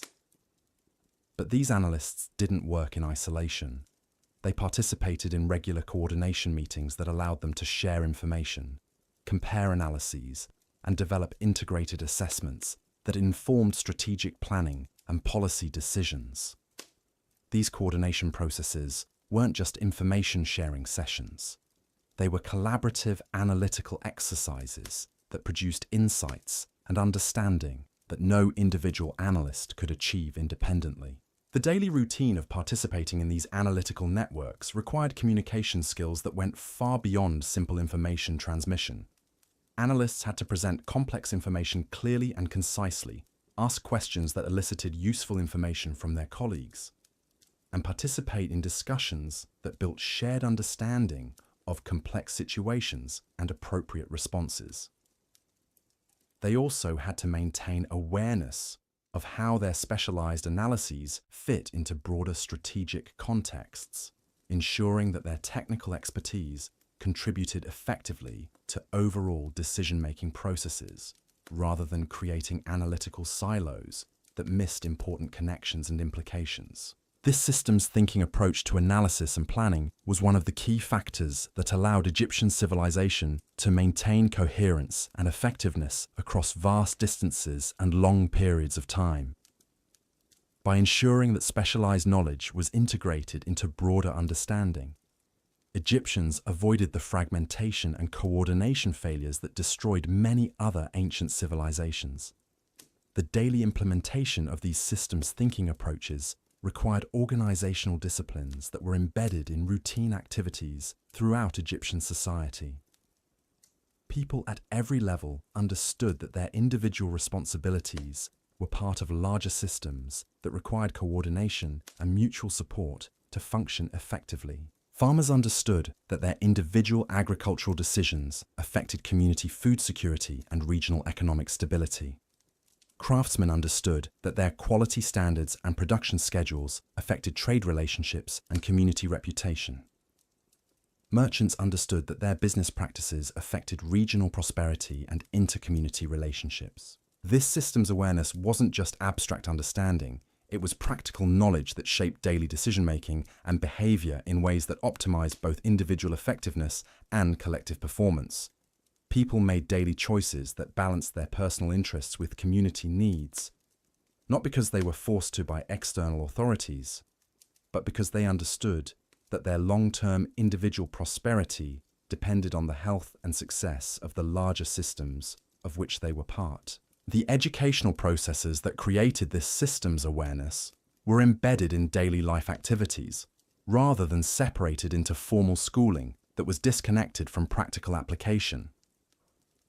Children learned about systems thinking by participating in family and community activities that required coordination and mutual support, gradually developing the understanding and skills that would make them effective adult participants in Egyptian civilization. The daily educational activities weren't just skill training. They were character development processes that taught values, attitudes, and habits of thought that supported effective participation in complex social and economic systems. Children learned not just what to do, but why it mattered, and how their individual contributions fit into larger patterns of collective action. This character development wasn't just moral instruction. It was practical preparation for adult responsibilities that required sophisticated understanding of cause and effect relationships, long-term consequences of short-term decisions, and the interdependencies that connected individual actions to community outcomes. The daily reinforcement of these lessons through practical application ensured that learning was deeply internalized and readily available for application in new and changing circumstances. Children didn't just memorize abstract principles. They developed intuitive understanding that allowed them to adapt their knowledge to situations that weren't covered in their formal education. This adaptive learning capability was essential for success in Egyptian society because the challenges and opportunities that people faced were constantly changing as environmental conditions, economic circumstances, and political situations evolved over time. The ability to apply fundamental principles to new situations was more valuable than detailed knowledge of specific procedures that might become obsolete. The daily practice of adaptive problem solving began early in childhood and continued throughout adult life, creating learning communities where knowledge was continuously refined and updated through practical experience and shared reflection on successes and failures. These learning communities weren't just educational institutions. They were innovation systems that generated continuous improvement in Egyptian capabilities and performance. Daily work activities included systematic attention to identifying better ways of doing things, testing new approaches, and sharing successful innovations with others who could benefit from them. The innovation processes weren't just individual creativity. They were collaborative efforts that combined different perspectives, expertise, and experience to develop solutions that were more effective than any individual could create alone. Daily work routines included time for experimentation, reflection, and discussion that supported continuous learning and improvement. But innovation wasn't just about technical improvements. It also included social innovations that improved coordination, cooperation, and conflict resolution within communities and between different groups. Egyptians continuously refined their social systems to better support individual well-being and collective effectiveness.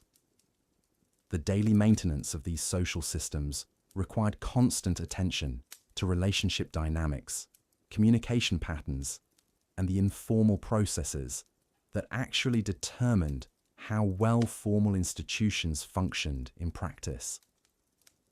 Community leaders spent significant time each day monitoring social conditions, identifying emerging tensions or problems, and facilitating the discussions and negotiations that prevented minor issues from escalating into serious conflicts. This social maintenance work wasn't just crisis management.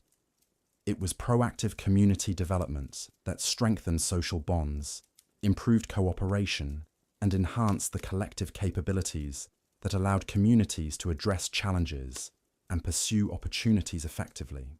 The daily social maintenance activities included everything from mediating disputes between individuals to facilitating discussions about community priorities and resource allocation. But they also included the less obvious work of maintaining the cultural traditions, shared values, and common understandings that provided the foundation for effective cooperation. This cultural maintenance work was essential because Egyptian society was constantly changing as new people joined communities, as economic conditions evolved, and as external influences introduced new ideas and practices. Maintaining cultural coherence while adapting to change required sophisticated understanding of what was essential to preserve and what could be modified without undermining community effectiveness. The daily cultural maintenance activities weren't just preserving the past, they were actively creating the future by determining how Egyptian traditions would evolve and adapt to changing circumstances. Community leaders facilitated discussions that helped people understand how traditional values and practices could be applied to new situations and how new opportunities could be pursued in ways that remained consistent with community values. These discussions weren't just abstract philosophical debates, they were practical problem-solving sessions that addressed specific challenges and opportunities that communities faced in their daily lives. The outcomes of these discussions shaped daily routines, resource allocation decisions, and social relationships in ways that determined community prosperity and individual well-being. The daily implementation of cultural adaptation decisions required coordination between different community groups, different generations, and different areas of specialization that might have different perspectives on appropriate responses to changing conditions. Older community members brought historical perspective and accumulated wisdom that helped evaluate proposed changes against past experience.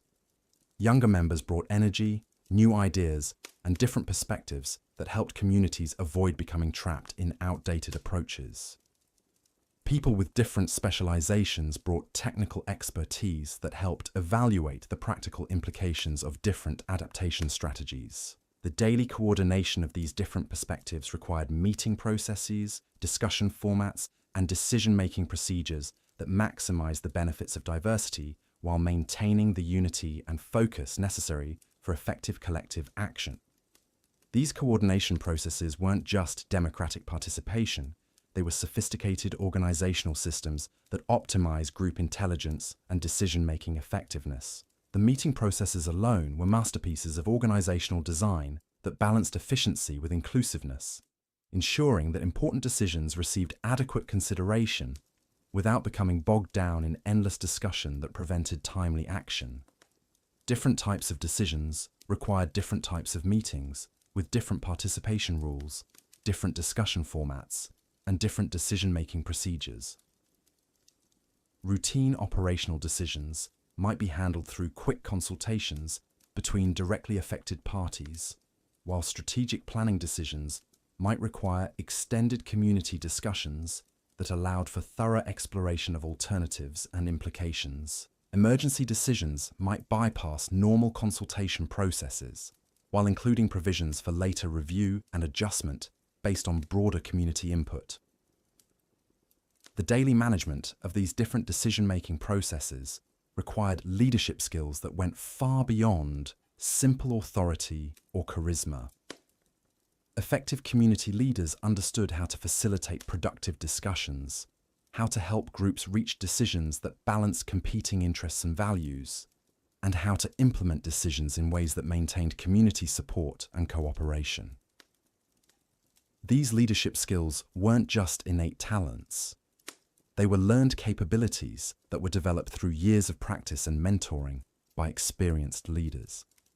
The daily apprenticeship activities that prepared future leaders included not just observation of leadership techniques, but also hands-on practice with increasingly complex responsibilities that built the skills and confidence necessary for effective community leadership. The leadership development processes weren't just individual skill building. They were community investment activities that ensured continuity and quality in the leadership capabilities that were essential for long-term community success. Communities actively identified and developed leadership potential in their members, providing opportunities and support that helped talented individuals develop their capabilities, while also ensuring that leadership remained connected to community values and priorities. But leadership development wasn't just about preparing individuals for formal leadership positions.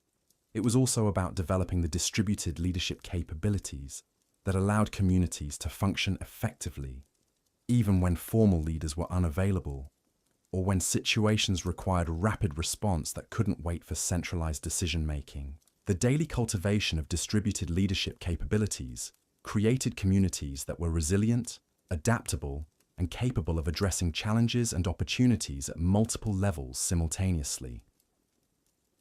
Every community member understood their role in collective decision-making and had the skills necessary to contribute effectively to community problem-solving and planning processes.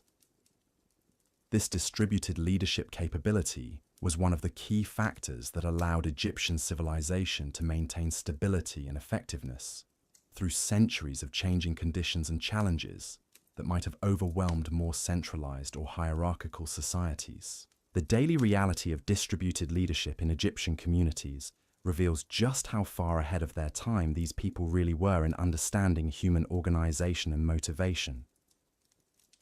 Every morning, as families began their routines, they weren't just following orders from some distant authority figure. Instead, they were making dozens of individual decisions that required them to balance personal needs with community welfare in ways that would challenge modern organizational theorists. Take something as simple as water management in a typical village. The community well wasn't just a shared resource that people used randomly whenever they felt like it. Instead, families had developed sophisticated scheduling systems that ensured everyone had access to clean water while also maintaining the well's long-term productivity and preventing conflicts that could tear the community apart. The daily water collection routines weren't imposed by some central authority issuing detailed regulations. Instead, they emerged from ongoing negotiations between families who understood that their individual water security depended on the collective management of this precious resource. Different families took responsibility for different aspects of well maintenance, from cleaning debris to repairing structural damage to monitoring water quality for signs of contamination. But here's what makes this truly remarkable. These responsibilities weren't assigned based on arbitrary authority relationships. Instead, they reflected each family's particular skills, resources, and circumstances in ways that maximize community benefit, while also ensuring that the burden of maintaining shared resources was distributed fairly among all users. The woman who understood stone construction techniques naturally took responsibility for maintaining the well's structural integrity. The family with the strongest young men handled the heavy lifting involved in major repairs. The household with the most flexible schedule took on daily monitoring responsibilities that required regular attention, but didn't demand specialized expertise. This organic division of labor created systems that were both efficient and sustainable, because they matched responsibilities with capabilities in ways that people could maintain over long periods without burning out or becoming resentful of unfair treatment. The daily implementation of these systems required constant communication and adjustment, but it was communication that people engaged in willingly because they understood its importance for their collective welfare. The water management example illustrates a pattern that appeared throughout Egyptian daily life. The integration of individual autonomy with collective responsibility in ways that supported both personal fulfillment and community prosperity. People weren't just following orders or pursuing purely selfish interests. Instead, they were participating in complex cooperative systems that required sophisticated understanding of how individual actions affected collective outcomes. This integration of individual and collective interests extended to every aspect of daily economic activity, creating market systems that were far more sophisticated than the simple barter economies that most people associate with ancient civilizations. Egyptian merchants didn't just exchange goods based on immediate supply and demand relationships. Instead, they participated in complex networks that connected local communities to regional, national, and international trade systems. The daily life of a merchant family reveals economic thinking that would impress modern business analysts. Their morning planning sessions didn't just consider what goods they had available for trade. Instead, they analyzed market conditions across multiple communities, evaluated seasonal trends that affected both supply and demand, and developed trading strategies that balanced immediate profit opportunities with long-term relationship building that would support sustained business success. But their economic analysis went far beyond simple profit maximization. They also considered how their trading decisions would affect their local community's economic health, their suppliers' ability to maintain production quality and reliability, and their customers' capacity to continue purchasing their goods over time. This wasn't just enlightened self-interest. It was sophisticated understanding of how economic systems actually function in practice.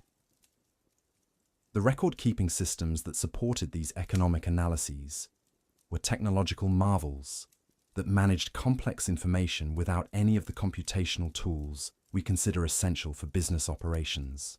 Merchant families maintained detailed records of inventory levels, price fluctuations, customer preferences, supplier reliability, and seasonal patterns using papyrus documents, wooden tablets, and memory systems that could track hundreds of variables simultaneously. The daily maintenance of these record-keeping systems required mathematical skills that went far beyond simple arithmetic. Merchants had to calculate exchange rates between different types of goods, project future supply and demand based on current trends and historical patterns, and manage risk by diversifying their trading activities across different products, different markets, and different time horizons. But perhaps most impressively, they had to do all of this mathematical analysis in their heads or using simple calculating tools, without the spreadsheets, databases, and analytical software that modern businesses depend on for far simpler calculations. The mental, mathematical capabilities that Egyptian merchants developed through daily practice would astonish most modern business people. The trading negotiations themselves reveal another dimension of Egyptian sophistication in managing complex human relationships for mutual benefit. These weren't simple haggling sessions where each party tried to extract maximum advantage from the other. Instead, they were collaborative problem-solving processes where traders worked together to find arrangements that provided adequate benefit for all parties, while also supporting the long-term relationships that made ongoing business possible. The negotiation processes required cultural sensitivity that went far beyond basic politeness. Merchants dealing with traders from different regions had to understand local customs, social hierarchies, religious practices, and economic traditions that affected how business relationships were established and maintained. A merchant who violated cultural norms in one community might find himself excluded from trading opportunities throughout an entire region. But cultural sensitivity wasn't just about avoiding offense. It was also about identifying opportunities for mutually beneficial arrangements that might not be obvious to outsiders who didn't understand local conditions and needs. A merchant who understood that a particular community had seasonal labor shortages might arrange trades that provided workers during critical periods in exchange for goods that were abundant locally but scarce in his home community. These complex trading arrangements required legal and social frameworks that could enforce agreements across long distances and extended time periods. Egyptian merchants developed contract systems that specified not just the basic terms of exchanges, but also contingency provisions that addressed what would happen if various problems or opportunities arose during the execution of trading agreements. The daily management of these contractual relationships required legal knowledge that went far beyond simple rule following. Merchants had to understand how different legal traditions operated in different communities, how to structure agreements that would be enforceable across jurisdictional boundaries, and how to resolve disputes in ways that preserved business relationships while also protecting their legitimate interests. But the legal frameworks were just one component of broader social systems that supported complex economic relationships. Egyptian trading networks were held together by reputation systems that tracked the reliability, honesty, and competence of individual traders across multiple communities and extended time periods. The daily maintenance of trading reputations required consistent performance that met or exceeded expectations, honest communication about problems and limitations, and fair treatment of trading partners even when circumstances might allow for taking advantage of others' difficulties or misunderstandings. A merchant's reputation was literally his most valuable asset because it determined his access to trading opportunities, credit arrangements, and the collaborative relationships that made complex business ventures possible. The reputation systems weren't just informal gossip networks. They were sophisticated information management systems that collected, verified, and transmitted reliable information about trader performance across vast networks of business relationships. Trading communities maintain detailed records of individual merchants' reliability, quality standards, and business practices that informed credit decisions, partnership opportunities, and the selection of trading partners for new ventures. These reputation systems created powerful incentives for honest and competent business practices, because merchants who developed reputations for unreliability or dishonesty found themselves excluded from the most profitable trading opportunities. But they also provided support systems that helped merchants recover from mistakes or temporary difficulties, because communities understood that everyone's long-term prosperity depended on maintaining strong trading networks. The daily operation of these reputation systems required constant information gathering and evaluation by traders who had to assess the reliability of information they received about potential trading partners, monitor the performance of their current business relationships, and contribute accurate information about their own experiences that would help other traders make informed decisions. This information management work wasn't just business intelligence, it was community service that helped maintain the trust and cooperation that made complex trading networks possible. Merchants who provided accurate and timely information about market conditions, trading opportunities, and partner reliability were valued members of trading communities who gained access to better opportunities and more favorable terms in their own business activities. The collaborative aspects of Egyptian trading networks challenge modern assumptions about competition and cooperation in business relationships. While merchants certainly competed for customers and sought to maximize their own profits, they also understood that their individual success depended on the overall health and effectiveness of the trading systems in which they participated. This understanding led to business practices that balanced competitive advantage seeking with collaborative system building in ways that supported both individual success and collective prosperity. Merchants shared information that helped their competitors serve customers better, collaborated on infrastructure projects that benefited entire trading communities, and supported newcomers who might eventually become serious rivals. The daily implementation of these collaborative competitive practices required sophisticated judgment about when competition was appropriate and when cooperation served everyone's interests better. Merchants had to identify opportunities where collaborative action could create benefits that exceeded what any individual could achieve alone, while also maintaining the competitive pressures that drove innovation and efficiency improvements. The infrastructure projects that trading communities undertook collaboratively reveal another dimension of Egyptian organizational sophistication. These weren't just simple construction projects. They were complex engineering and management challenges that required coordination between multiple communities, different areas of technical expertise, and competing priorities for limited resources. Consider the daily management challenges involved in building and maintaining the road networks that connected Egyptian communities to regional and international trading routes. These projects required surveying and engineering expertise to design routes that were both practical and durable. They needed construction expertise to build roads that could handle heavy traffic in challenging environmental conditions. They demanded organizational capabilities to coordinate work activities across multiple communities and extended time periods. But perhaps most challenging, they required political and diplomatic skills to negotiate agreements between different communities about cost sharing, maintenance responsibilities, and usage rights that would ensure long-term sustainability of these critical infrastructure systems. The daily diplomatic work involved in maintaining these agreements required constant attention to changing circumstances, evolving needs, and the inevitable conflicts that arose when different communities had different priorities and constraints. The engineering solutions that Egyptians developed for their infrastructure challenges reveal technological sophistication that rivals many modern approaches. Their road construction techniques created surfaces that remained usable for decades, despite heavy traffic and extreme weather conditions. Their bridge designs handled seasonal flood variations, while maintaining structural integrity under heavy loads.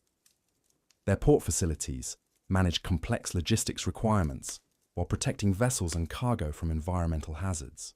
But the technological achievements were just one aspect of infrastructure systems that also required sophisticated management and maintenance capabilities.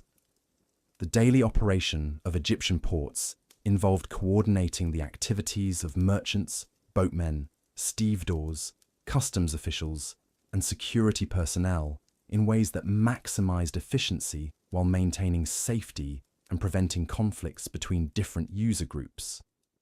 Port managers had to balance competing demands for limited dock space, coordinate loading and unloading activities to minimize delays, manage customs and tax collection processes that generated essential government revenue, and maintain security systems that protected valuable cargo and prevented smuggling or other illegal activities. The daily coordination challenges were enormous because ports handled traffic from multiple communities with different customs, different legal systems, and different business practices. Port managers served as cultural translators who helped different groups understand each other's requirements and find mutually acceptable arrangements for sharing port facilities and services. But ports were just one component of transportation systems that included river navigation, overland routes, and the complex logistics networks that moved goods efficiently across vast distances. The daily management of these transportation systems required coordination between different types of transport specialists, different communities along transportation routes, and different government authorities responsible for maintaining security and collecting taxes. River navigation alone presented daily challenges that required extraordinary skill and knowledge. Boat captains had to understand seasonal variations in water levels, current patterns, and navigation hazards that changed constantly based on weather conditions, flood patterns, and human activities along the riverbanks. They needed detailed knowledge of docking facilities, customs requirements, and local regulations in dozens of communities along their routes. The daily navigation decisions required real-time assessment of multiple risk factors, from weather conditions that might affect travel safety to political situations that might affect port access or customs procedures. Boat captains served as mobile intelligence gatherers who collected and transmitted information about conditions throughout their travel networks, contributing to the information systems that helped other travelers and traders make informed decisions about their own activities. The cargo management responsibilities were equally complex because different types of goods required different handling, storage, and transportation techniques. Fragile items needed protection from vibration and impact. Perishable goods required temperature and humidity control. Valuable items needed security measures that prevented theft while also allowing for necessary inspections and transfers. But cargo management wasn't just about protecting goods during transport. It was also about coordinating complex logistics that ensured goods arrived at their destinations at the right time to meet customer needs and market conditions. This required understanding of production schedules, seasonal demand patterns, and the lead times necessary for different types of transportation and handling processes. The daily logistics coordination work required communication systems that could track cargo movements, coordinate transfers between different transportation modes, and provide advance notice to customers and trading partners about expected arrival times and any delays or problems that might affect delivery schedules. These communication challenges were particularly complex because they had to function across multiple communities with different languages, different communication systems, and different technical capabilities for receiving and transmitting messages. Transportation managers served as nodes in communication networks that connected producers, traders, and customers across vast distances and diverse cultural contexts. The cultural bridging work that transportation systems provided was just as important as their economic functions, because they facilitated the exchange of ideas, technologies, and cultural practices that enriched Egyptian civilization and connected it to broader networks of human knowledge and innovation. Travelers weren't just moving goods, they were also carrying information, techniques, and perspectives that contributed to continuous learning and adaptation throughout Egyptian society. The daily cultural exchange activities that occurred at transportation hubs created learning environments where people from different communities could observe different approaches to common challenges, share their own innovations and discoveries, and collaborate on solving problems that affected multiple communities. These informal learning networks were essential components of the innovation systems that kept Egyptian civilization adaptable and progressive. But cultural exchange wasn't just accidental byproduct of economic activity. It was deliberately cultivated through social institutions that encouraged interaction, learning, and collaboration between people from different backgrounds and communities. Egyptian communities developed hospitality traditions, cultural events, and meeting formats that maximized opportunities for productive cultural exchange while also maintaining social harmony and preventing conflicts between different groups. The daily management of these cultural institutions required social skills that went far beyond simple politeness or conflict avoidance. Community leaders had to understand how to facilitate productive interactions between people with different customs, values, and communication styles. They needed techniques for helping people find common ground, while also respecting and celebrating differences that enriched community life. The festival systems that brought together people from multiple communities reveal another dimension of Egyptian sophistication in managing complex social and cultural dynamics. These weren't just parties or religious observances. They were carefully orchestrated events that served multiple functions simultaneously, from economic coordination to conflict resolution to cultural transmission and innovation. The daily preparation activities for major festivals required months of advanced planning that coordinated the efforts of multiple communities, different areas of specialization, and competing demands for limited resources. Festival organizers had to manage everything from food production and transportation to entertainment programming and security arrangements, all while ensuring that the events served their intended cultural and social functions. But festival organization wasn't just logistical management. It was also cultural curation that determined which traditions would be preserved and celebrated, which innovations would be introduced and tested, and which values and practices would be reinforced or modified through community participation in shared cultural experiences. The daily cultural curation work required deep understanding of community values and aspirations, sensitivity to changing social conditions and needs, and creativity in developing cultural expressions that remained connected to traditional foundations, while also addressing contemporary challenges and opportunities. Festival programming had to balance entertainment with education, tradition with innovation, and local identity with broader cultural connections. Successful festivals created experiences that people enjoyed and remembered, while also transmitting important cultural knowledge and strengthening social bonds that supported community cooperation and resilience. The educational functions of festivals reveal another aspect of Egyptian sophistication in managing knowledge transmission and cultural continuity. These events weren't just opportunities for people to have fun.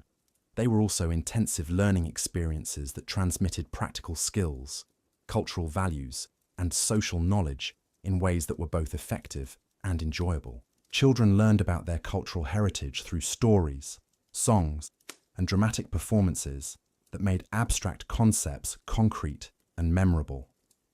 They observed adult skills and responsibilities through festival activities that demonstrated proper techniques and social behaviors. They practiced their own developing capabilities through games, competitions, and performance opportunities that provided feedback and encouragement. But adult education was equally important because festivals provided opportunities for sharing innovations, discussing community challenges, and learning about developments in other communities that might be relevant to local needs and opportunities. Festival discussions and demonstrations served as continuing education systems that kept community members current with evolving best practices and emerging possibilities. The knowledge management systems that supported these educational functions were remarkably sophisticated, involving systematic collection, organization, and presentation of information that maximized learning effectiveness, while also ensuring accuracy and relevance. Festival educators weren't just entertainers. They were also researchers and analysts who studied community needs, gathered relevant information, and developed presentation methods that communicated effectively with diverse audiences. The daily research and preparation work required for effective festival education involved extensive consultation with community experts, systematic observation of successful practices in other communities, and creative development of teaching methods that engage participants while also transmitting essential knowledge and skills. But perhaps most remarkably, Egyptian festival systems created feedback mechanisms that allowed for continuous improvement and adaptation based on participant response and changing community needs. Festival organizers systematically evaluated the effectiveness of their educational programming, gathered suggestions for improvement, and modified their approaches to better serve their community's learning and development needs. These continuous improvement processes weren't just individual initiative, they were systematic community commitments to maintaining and enhancing the cultural institutions that supported collective learning and adaptation. Communities invested significant resources in developing and maintaining their festival systems because they understood their importance for long-term community success and individual fulfillment. The daily maintenance work required for these cultural institutions reveals another dimension of Egyptian understanding of what was necessary for creating and sustaining successful human communities. They recognized that cultural systems required the same careful attention and systematic maintenance as economic systems, political systems, and physical infrastructure. Cultural maintenance work included everything from preserving traditional knowledge and practices to adapting cultural institutions to changing circumstances and needs. Community leaders spent significant time each day monitoring the health and effectiveness of cultural systems, identifying emerging challenges or opportunities, and coordinating responses that maintained cultural vitality while also supporting community adaptation and growth. This cultural maintenance work wasn't just preserving the past. It was actively creating the future by determining how Egyptian traditions and values would evolve to address new challenges and opportunities while maintaining their essential character and effectiveness. As we continue to explore the incredible complexity and sophistication of ancient Egyptian daily life, we begin to understand that these weren't just people who happened to live a long time ago. They were sophisticated human beings who had developed solutions to fundamental challenges of human organization, cooperation, and cultural development that remain relevant and impressive even by modern standards. Their daily routines reveal people who understood that creating successful communities required constant attention to multiple interconnected systems that had to be maintained, adapted, and improved on an ongoing basis. They developed organizational capabilities, cultural institutions, and social practices that supported both individual fulfillment and collective prosperity in ways that modern societies are still trying to achieve. But to fully appreciate their achievements, we need to continue our exploration of how these remarkable people managed the countless details and challenges that filled their daily lives, creating and maintaining one of history's most successful and enduring civilizations through sophisticated understanding of what humans need to thrive individually and collectively. The religious dimensions of daily Egyptian life reveal layers of spiritual sophistication that would challenge anyone who thinks ancient peoples had simple, superstitious beliefs. Every morning, as families began their routines, they weren't just going through mechanical motions to survive another day. Instead, they were participating in a complex spiritual ecosystem that integrated religious observance with practical activities in ways that provided both psychological support and community cohesion. Consider the morning offerings that began each day in Egyptian households. These weren't just quick prayers mumbled before rushing off to work. Instead, they were carefully structured rituals that required specific preparations, proper timing, and genuine spiritual engagement that connected individuals to cosmic forces. They believed governed everything from personal health to agricultural success. The preparation of morning offerings required knowledge that went far beyond simple memorization of religious formulas. Family members had to understand which offerings were appropriate for different occasions. which deities should be honored for different types of requests or gratitude, and how to perform rituals in ways that demonstrated proper respect and achieved desired spiritual outcomes. But here's what makes Egyptian religious practice truly remarkable. It wasn't separated from daily practical activities. Instead, religious observances were integrated into work routines, family responsibilities, and community interactions in ways that made spiritual practice a constant element of daily life, rather than something confined to special occasions or designated sacred spaces. A farmer beginning his day in the fields didn't just grab his tools and start working. Instead, he began with offerings and prayers that asked for divine protection from accidents, favorable weather conditions, and successful crop growth. But these prayers weren't just wishful thinking. They were accompanied by practical preparations that demonstrated his commitment to doing his part to achieve the outcomes he was requesting from the gods. The tools themselves were often blessed or consecrated through rituals that connected their practical functions to spiritual purposes. A hoe wasn't just a piece of metal for breaking ground. It was a sacred implement that participated in the divine process of bringing forth life from the earth. This spiritual understanding of tools and work processes created attitudes toward daily labor that modern people might find difficult to comprehend. Work wasn't just something you did to earn money or survive. It was a form of worship that connected human activities to cosmic purposes and divine will. This understanding created work ethics and quality standards that went far beyond what economic incentives alone could motivate. Because people believed their daily labor contributed to maintaining the harmony and order that kept the universe functioning properly. The daily religious observances that accompanied work activities weren't time-consuming ceremonies that interfered with productivity. Instead, they were brief but meaningful acknowledgements that integrated spiritual awareness into practical activities without disrupting the efficiency and focus necessary for effective work performance. A craftsman shaping wood might pause periodically to acknowledge the spirit of the tree that provided his material, ask for guidance in achieving proper proportions and finish quality, or express gratitude for the skills and opportunities that made his work possible. These spiritual pauses actually enhanced rather than hindered work quality, because they encouraged the kind of mindful attention and emotional engagement that produced superior results. The workshop environments themselves were designed to support both practical efficiency and spiritual practice. Many workshops included small shrines or sacred spaces where workers could make offerings, seek guidance, or express gratitude without leaving their work areas. These weren't elaborate temples. They were simple but meaningful spaces that acknowledged the spiritual dimensions of daily work activities. The spiritual practices that accompanied different types of work reveal sophisticated understanding of how religious observance could support both individual well-being and collective effectiveness. Different crafts had different patron deities, different ritual requirements, and different spiritual practices that reflected the specific challenges and opportunities associated with different types of work.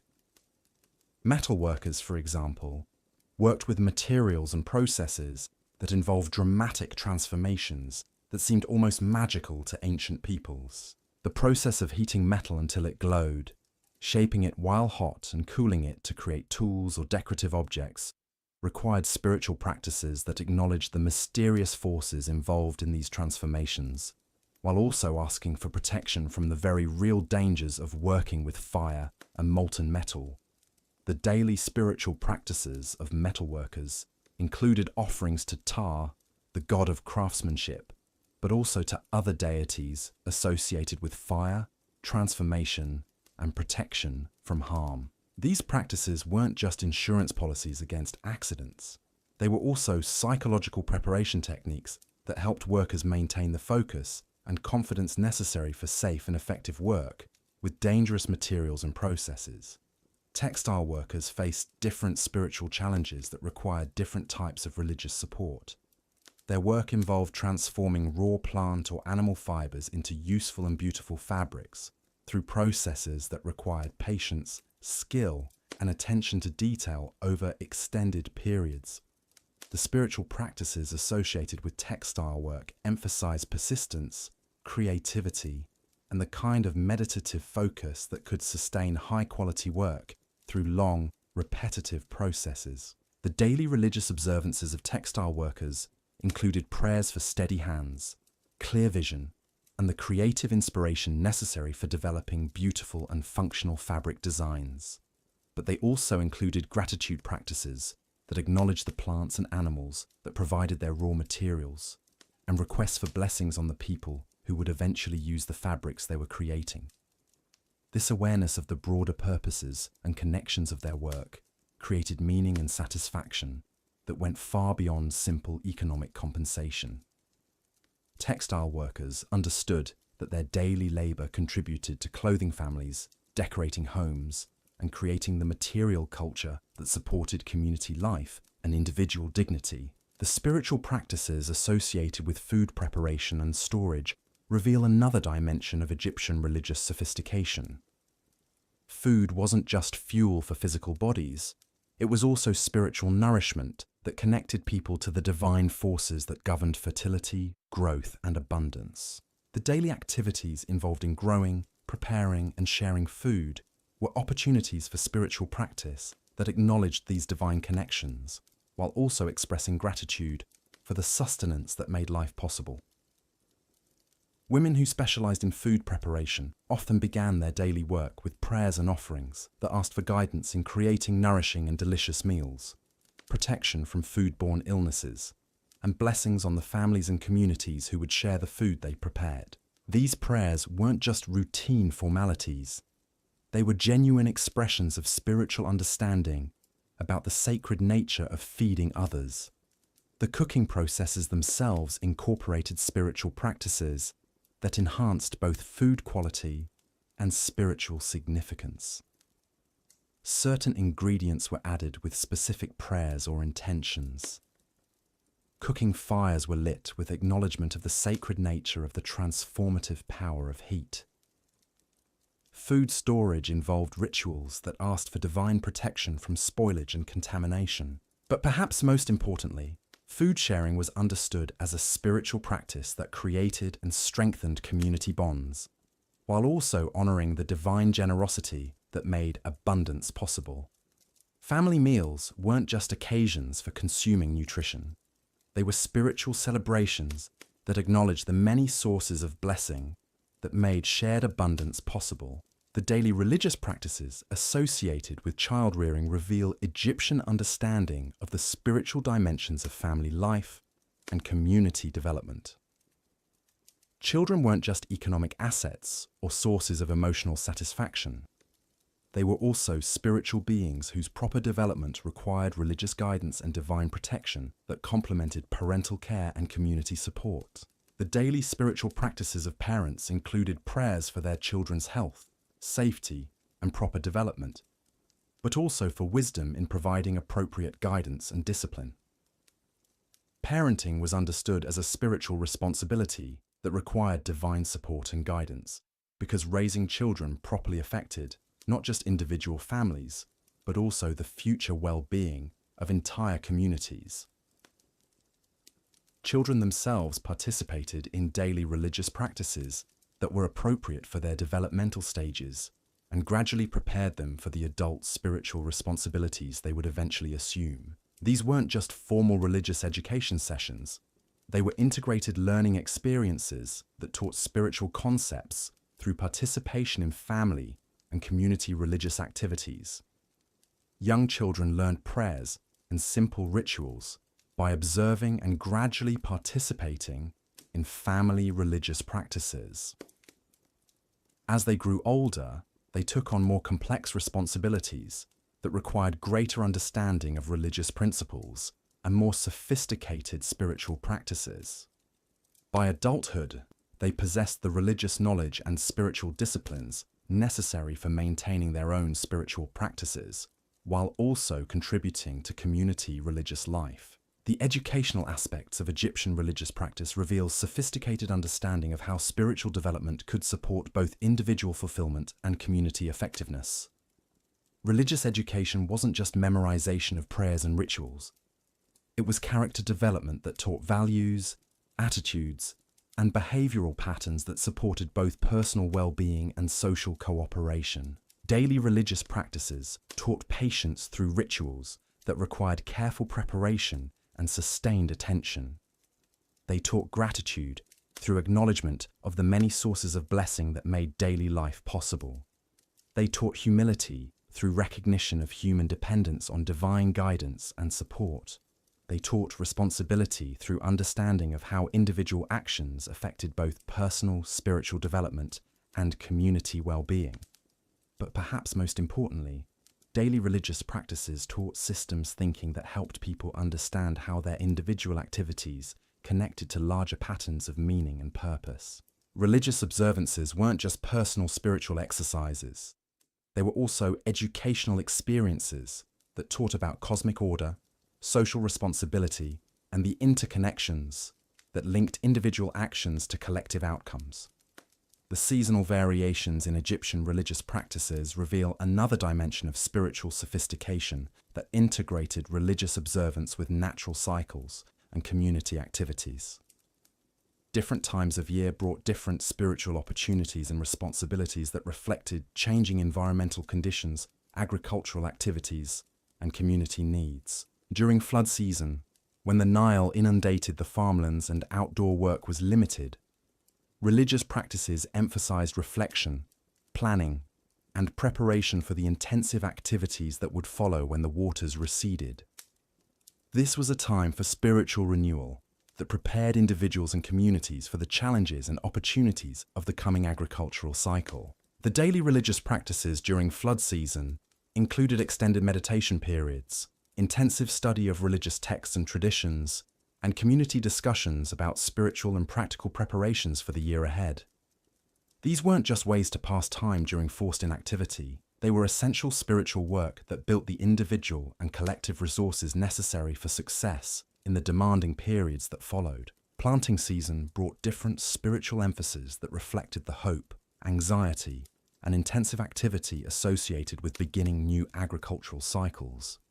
Daily religious practices during this period focused on requests for favorable weather, protection from pests and diseases, and divine blessing on the seeds and plantings that would determine the year's food security. The spiritual practices associated with planting weren't just requests for divine intervention.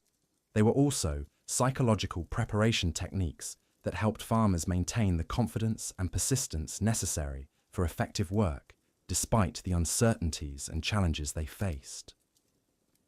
Planting required faith that seeds placed in the ground would eventually produce abundant harvests, and religious practices provided the spiritual support necessary for maintaining this faith through periods of doubt and difficulty. Harvest season brought spiritual practices that emphasized gratitude for successful crops, requests for continued protection during the vulnerable period when stored food could be damaged or destroyed, and preparation for the community celebrations that marked the completion of another successful agricultural cycle. The daily spiritual practices during harvest season included thanksgiving offerings that acknowledged divine generosity, prayers for wisdom in managing and distributing the harvest fairly, and requests for continued blessing on the community relationships that made successful agriculture possible. These practices weren't just expressions of individual gratitude. They were also community-building activities that reinforced the social bonds and shared values that supported collective prosperity. The religious festivals that punctuated the Egyptian calendar reveal the most elaborate and sophisticated aspects of their spiritual practices. These weren't just enlarged versions of daily religious observances. They were complex community events that served multiple spiritual, social, and practical functions simultaneously. The daily preparation activities for major religious festivals required months of advanced planning that coordinated religious requirements with practical logistics in ways that ensured both spiritual authenticity and community participation. Festival organizers had to understand religious traditions and requirements while also managing the complex practical arrangements necessary for large community gatherings. The spiritual preparation for festivals involved not just individual prayer and meditation, but also community discussions about the meanings and purposes of the celebrations, resolution of conflicts that might interfere with proper festival observance, and collective commitment to the spiritual disciplines and community cooperation necessary for successful celebrations. Festival activities themselves integrated religious ceremonies with community feasting, artistic performances, and social activities that strengthened community bonds, while also providing intense spiritual experiences that renewed individual and collective commitment to shared values and purposes. The artistic elements of religious festivals reveal another dimension of Egyptian spiritual sophistication. Music, dance, visual arts, and dramatic performances weren't just entertainment additions to religious ceremonies. They were integral components of spiritual practices that engaged multiple senses and emotional capacities in ways that created profound religious experiences. The daily preparation of festival artistic elements required collaboration between religious authorities, who understood spiritual requirements, and artists who possessed the technical skills necessary for creating effective performances. This collaboration produced artistic expressions that were both spiritually authentic and artistically excellent, creating religious experiences that were both meaningful and memorable. The musical compositions created for religious festivals weren't just pleasant sounds that provided background for ceremonies. They were sophisticated artistic works that use rhythm, melody, and harmony to create specific emotional and spiritual states that enhanced religious participation and understanding. The daily practice sessions required for festival musical performances created learning communities where musicians developed both technical skills and spiritual understanding that allowed them to contribute effectively to community religious life. These practice sessions weren't just rehearsals for public performances. They were also spiritual disciplines that deepened participants' understanding of religious traditions and their personal commitment to community spiritual life. The dance traditions associated with religious festivals reveal similar integration of artistic excellence with spiritual authenticity. Egyptian religious dances weren't just physical movements that accompanied musical performances. They were embodied prayers that used physical expression to communicate spiritual concepts and create religious experiences that engage both performers and observers. The daily training required for religious dance performances involved not just physical conditioning and movement instruction, but also spiritual education that taught dancers about the religious meanings and purposes of their performances. Dancers had to understand the spiritual concepts they were expressing through movement and maintain the spiritual attitudes and intentions that made their performances authentic religious expressions rather than mere entertainment. The visual arts associated with religious festivals reveal another aspect of Egyptian spiritual sophistication. Paintings, sculptures, decorative objects, and architectural elements weren't just beautiful additions to religious spaces.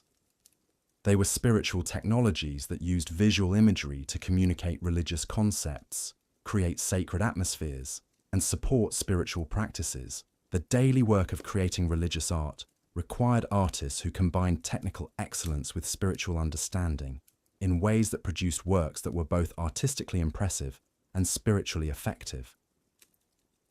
Religious artists weren't just skilled craftsmen. They were also spiritual practitioners whose artistic work was itself a form of religious practice that contributed to community spiritual life. The creation process for religious artworks involved spiritual practices that blessed the materials, consecrated the tools, and maintained spiritual awareness throughout the production process. Artists understood that their work would be used for religious purposes and took responsibility for ensuring that their creations supported rather than hindered authentic spiritual experience. But perhaps most remarkably, Egyptian religious art wasn't just created by specialists for passive consumption by community members. Instead, community members often participated in creating religious artworks, learning artistic skills while also deepening their spiritual understanding and commitment. The daily community art-making activities associated with religious festivals created learning environments where people of all skill levels could contribute to community spiritual life while also developing their own artistic capabilities and spiritual understanding.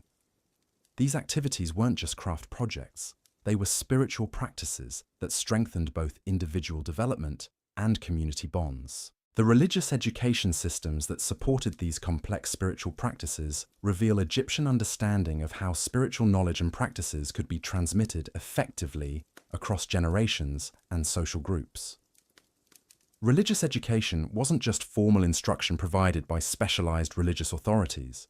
It was integrated learning that occurred through participation in daily religious practices and community spiritual activities. Children learned religious concepts and practices through observation and gradual participation in family and community spiritual activities. They didn't just memorize prayers and rituals. They developed understanding of spiritual principles through practical application in daily life situations that made abstract concepts concrete and personally meaningful. Adult religious education continued throughout life through ongoing participation in community spiritual activities, personal study and reflection, and mentoring relationships with more experienced spiritual practitioners. Religious learning wasn't just preparation for adult responsibilities. It was lifelong development that deepened understanding and strengthened spiritual practices over time. The daily religious education activities included not just formal instruction sessions, but also informal discussions, personal consultations, and collaborative study projects that allowed people to explore spiritual questions and develop understanding at their own pace and according to their particular interests and needs. The spiritual counseling and guidance systems that supported individual religious development reveal another dimension of Egyptian religious sophistication. Community. Religious leaders weren't just ceremonial figures who performed public rituals. They were also spiritual advisors who provided personal guidance and support for community members facing spiritual challenges or seeking deeper understanding. The daily spiritual counseling activities included individual consultations about personal spiritual questions, guidance for people facing difficult life decisions, and support for individuals experiencing spiritual crises or challenges. These counseling services weren't just emotional support. They were also educational opportunities that helped people develop better understanding of spiritual principles and more effective spiritual practices. The spiritual guidance provided wasn't just abstract advice. It included practical instruction in spiritual disciplines, personalized recommendations for spiritual practices that addressed individual needs and circumstances, and ongoing support for people working to develop stronger spiritual lives.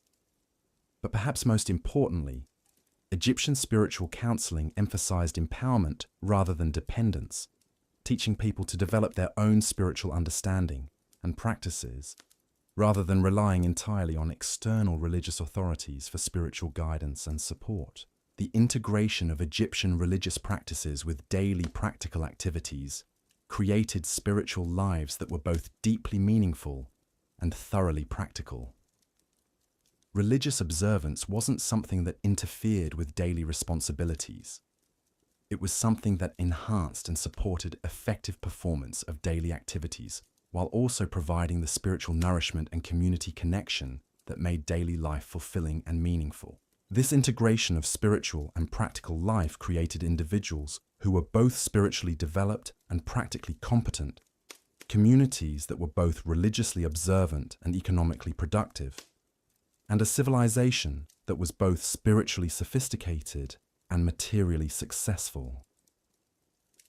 The daily reality of Egyptian spiritual life reveals people who understood that human beings need more than just material security and physical comfort to thrive. They developed religious practices and spiritual communities that provided meaning, purpose, and transcendent connection, while also supporting the practical activities and social relationships that made successful daily life possible. Their approach to integrating spiritual and practical life offers insights that remain relevant for modern people seeking to create lives that are both materially successful and spiritually fulfilling.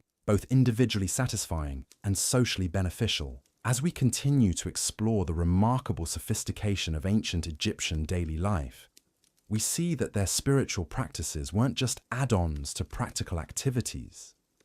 They were integral components of comprehensive life systems that supported human flourishing at multiple levels simultaneously.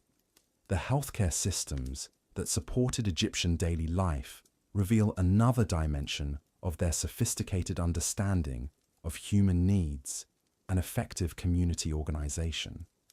Egyptian approaches to health and healing integrated physical treatments with spiritual practices and social support in ways that addressed the multiple factors that affected individual and community well-being. Daily healthcare activities weren't just responses to illness and injury. They were proactive practices that maintained health and prevented problems through understanding of how diet, exercise, environment, and lifestyle affected physical and mental well-being. Egyptian families didn't just wait for health problems to develop. They engaged in daily practices that supported optimal health and identified potential problems before they became serious. The morning health routines that began each day included physical exercises that maintained strength and flexibility, dietary practices that provided balanced nutrition, and environmental modifications that protected against health hazards. But they also included spiritual practices that supported mental and emotional well-being and social activities that provided the community support that was essential for comprehensive health maintenance. Egyptian understanding of the connections between physical, mental, emotional, and spiritual health was remarkably sophisticated, reflecting holistic approaches to human well-being that modern medicine is only beginning to rediscover. They understood that effective healthcare required attention to all dimensions of human experience, rather than just treating isolated symptoms or conditions. The daily healthcare practices of Egyptian families included herbal preparations that provided both nutritional support and medical treatment, physical therapies that addressed musculoskeletal problems and maintained optimal function, and psychological supports that helped people cope with stress and maintain emotional balance. Women often specialized in healthcare knowledge and practices, maintaining herb gardens that provided medicinal plants, preparing therapeutic preparations that addressed common health problems, and providing healthcare services that supported family and community health. Their daily healthcare activities weren't just treating illness, they were maintaining comprehensive health systems that supported optimal well-being for everyone in their communities. The healthcare knowledge that women maintained and transmitted wasn't just folk wisdom passed down through generations. It was sophisticated understanding of human physiology, plant pharmacology, and therapeutic techniques that had been refined through centuries of careful observation and systematic experimentation. The daily healthcare activities included monitoring family and community members for early signs of health problems, preparing and administering therapeutic treatments, and providing the supportive care that helped people recover from illness and injury while maintaining their social connections and community roles. But Egyptian healthcare wasn't just individual family responsibility, it was also community activity that involved shared knowledge, collaborative treatment approaches, and collective support for people experiencing serious health challenges. Communities maintained healthcare resources and expertise that supplemented family capabilities, while also ensuring that everyone had access to the care they needed regardless of their individual circumstances. The daily community healthcare activities included sharing medicinal plants and therapeutic knowledge, providing collaborative care for people with serious health problems, and maintaining community health practices that prevented the spread of infectious diseases and addressed environmental health hazards. The healthcare practitioners who served Egyptian communities weren't just individual healers working in isolation. They were members of professional networks that shared knowledge, collaborated on difficult cases, and maintained standards of practice that ensured effective and safe healthcare delivery. The daily professional activities of healthcare practitioners included not just treating individual patients, but also maintaining and developing their knowledge and skills, collaborating with other practitioners to share expertise and resources, and contributing to community health education and prevention programs. The healthcare training systems that prepared new practitioners reveal Egyptian understanding of the complex knowledge and skills required for effective healthcare delivery. Healthcare education wasn't just apprenticeship in practical techniques.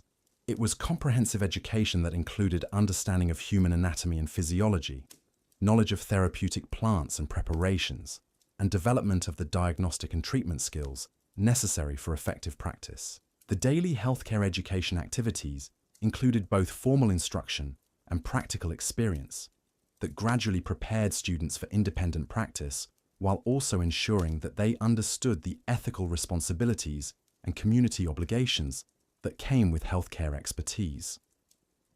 But healthcare education didn't end with initial training. It continued throughout practitioners' careers through ongoing learning opportunities, collaborative case discussions, and systematic observation of treatment outcomes that supported continuous improvement in healthcare knowledge and practices. The daily professional development activities of healthcare practitioners included studying new therapeutic approaches, experimenting with improved treatment methods, and sharing their discoveries and innovations with other practitioners who could benefit from their experience and insights. The healthcare systems that supported Egyptian communities weren't just individual services. They were integrated networks that connected family healthcare practices with community resources and professional expertise in ways that provided comprehensive health support for everyone, regardless of their individual circumstances or capabilities. The daily operation of these healthcare networks required coordination between different types of healthcare providers, different communities with varying resources and needs, and different levels of healthcare expertise that ranged from basic family care to specialized professional treatment. The healthcare coordination activities included not just referral systems that connected patients with appropriate care providers, but also resource-sharing arrangements that ensured equitable access to healthcare supplies and expertise, and communication systems that transmitted healthcare knowledge and innovations across community and professional networks. The healthcare record-keeping systems that supported these networks were remarkably sophisticated, involving systematic documentation of treatment approaches, patient outcomes, and therapeutic innovations that supported both individual patient care and collective learning about effective healthcare practices. The daily healthcare documentation activities included not just individual patient records, but also systematic observation and recording of health patterns, treatment effectiveness, and community health conditions that informed both immediate care decisions and long-term healthcare planning and development. The preventive healthcare approaches that Egyptian communities developed reveal their sophisticated understanding of how environmental, social, and behavioral factors affected health outcomes. They didn't just treat health problems after they occurred. They actively worked to prevent problems through community-wide interventions that address the underlying causes of health challenges. The daily preventive healthcare activities included environmental health measures that protected water supplies, food safety practices that prevented foodborne illnesses, and community sanitation systems that reduced the spread of infectious diseases. But they also included social support systems that addressed the psychological and emotional factors that affected physical health. The community health education programs that supported preventive healthcare weren't just information-sharing sessions. They were comprehensive learning experiences that taught people how to maintain their own health, while also contributing to community health and well-being. The daily health education activities included both formal instruction and informal learning opportunities that helped people understand how their individual health practices affected both their personal well-being and the health of their families and communities. The mental health care approaches that Egyptians developed reveal their understanding of the psychological and emotional dimensions of human well-being. They recognized that mental and emotional health were essential components of overall health that required systematic attention and support, just like physical health conditions. The daily mental health care practices included individual activities that supported emotional balance and psychological well-being, but also social activities that provided community support and connection that were essential for mental health maintenance. The The community mental health care resources included counseling services that helped people address psychological challenges, social support systems that provided assistance during difficult life transitions, and cultural activities that promoted emotional expression and psychological healing. The daily mental health care activities of communities included monitoring for signs of psychological distress, providing supportive interventions that addressed emotional challenges, and maintaining the social connections and cultural practices that supported optimal mental health for all community members. The integration of Egyptian healthcare systems with other aspects of daily life created comprehensive support systems that addressed human well-being holistically, rather than fragmenting care into isolated specialties that addressed individual symptoms without considering broader health contexts. The daily healthcare activities weren't separate from work, family, and community responsibilities. They were integrated into all aspects of life in ways that supported optimal functioning, while also maintaining the social connections and meaningful activities that were essential for comprehensive well-being. This integrated approach to healthcare created individuals who were not just free from disease, but actively healthy and capable of contributing effectively to family and community life. It also created communities that were resilient, adaptive, and capable of maintaining health and well-being even during challenging periods or difficult circumstances. The Egyptian approach to integrating healthcare with daily life offers insights that remain relevant for modern people seeking to create comprehensive health systems that support both individual well-being and community resilience in sustainable and effective ways.